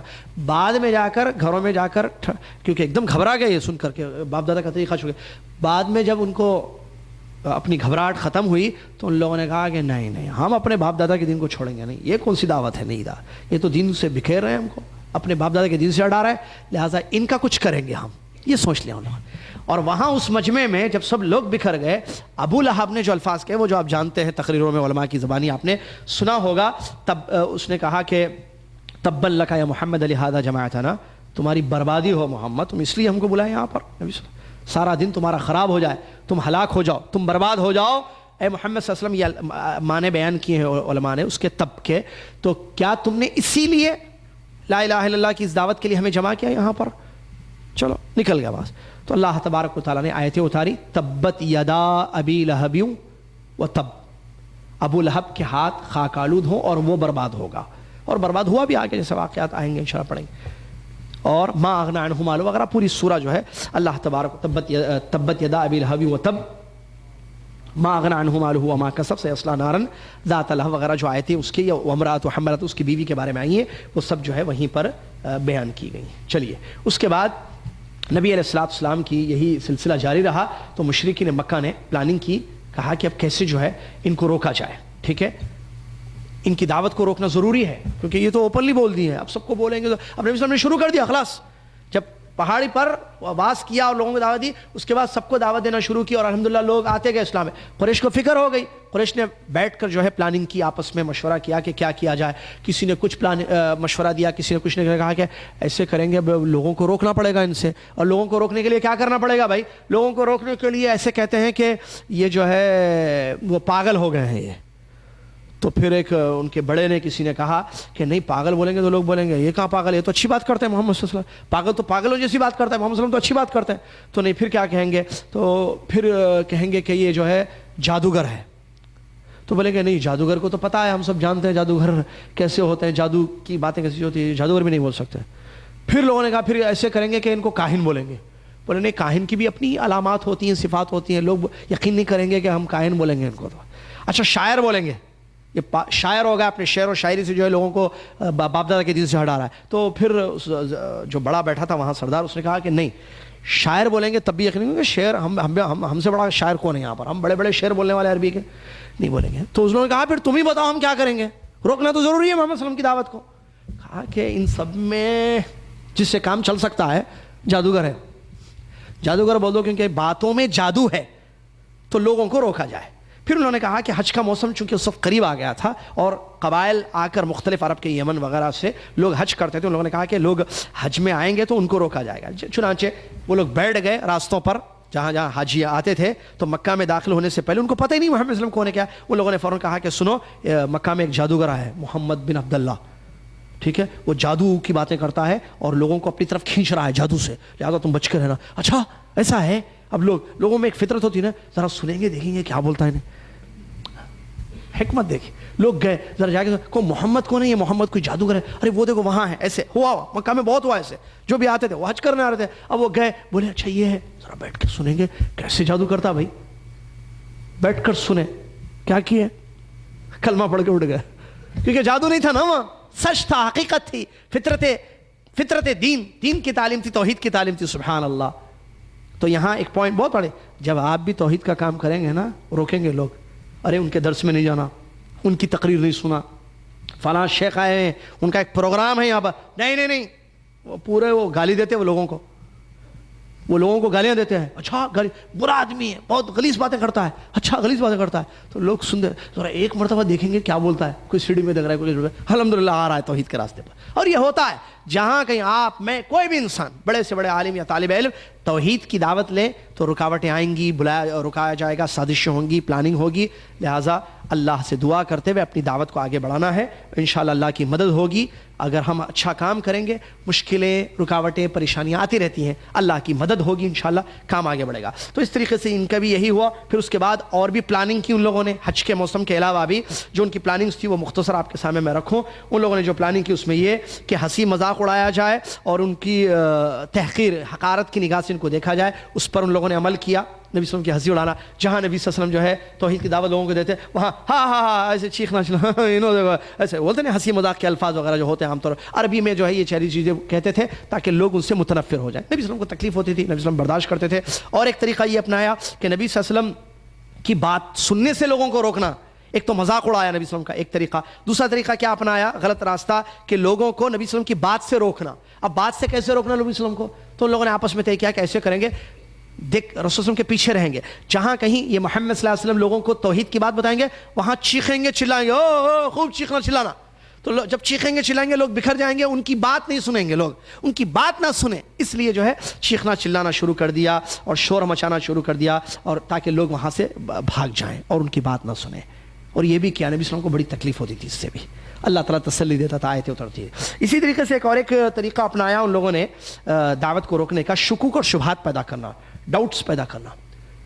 کیسے کہ یہ کیسے ہے بھائی, اگر یہ صحیح ہے تو ان کے باپ دادا کا طریقہ کیسے غلط ہو سکتا ہے, باپ دادا زیادہ صحیح ہو سکے, ایسے ڈاؤٹس ڈالنا. ارے بھائی بڑے لوگ جو ہیں وہ زیادہ صحیح تھے, پورے لوگ غلط ہیں, ہم سب غلط ہیں, یا اکیلے صحیح ہیں کیا, یہ تو ایسی بات کر رہے ہیں جو کوئی قبیلے والا نہیں کرتا ہے. مختلف قسم کی باتیں. تو یہ بھی اس کے دے. اور بحث اور کٹجہتی کرنا, بحث مباحثہ کیا گیا. کیسے, نبی علیہ السلام کی دعوت کے جو پہلو تھے توحید کی دعوت کے ساتھ ساتھ نبی صلی اللہ علیہ وسلم کی ایک اہم دعوت تھی کہ آخرت پر ایمان, ایک اہم حصہ تھا اس کا, کہ مرنے کے بعد ایک دوبارہ زندگی ہوگی, اس پر بھی ایمان لانا.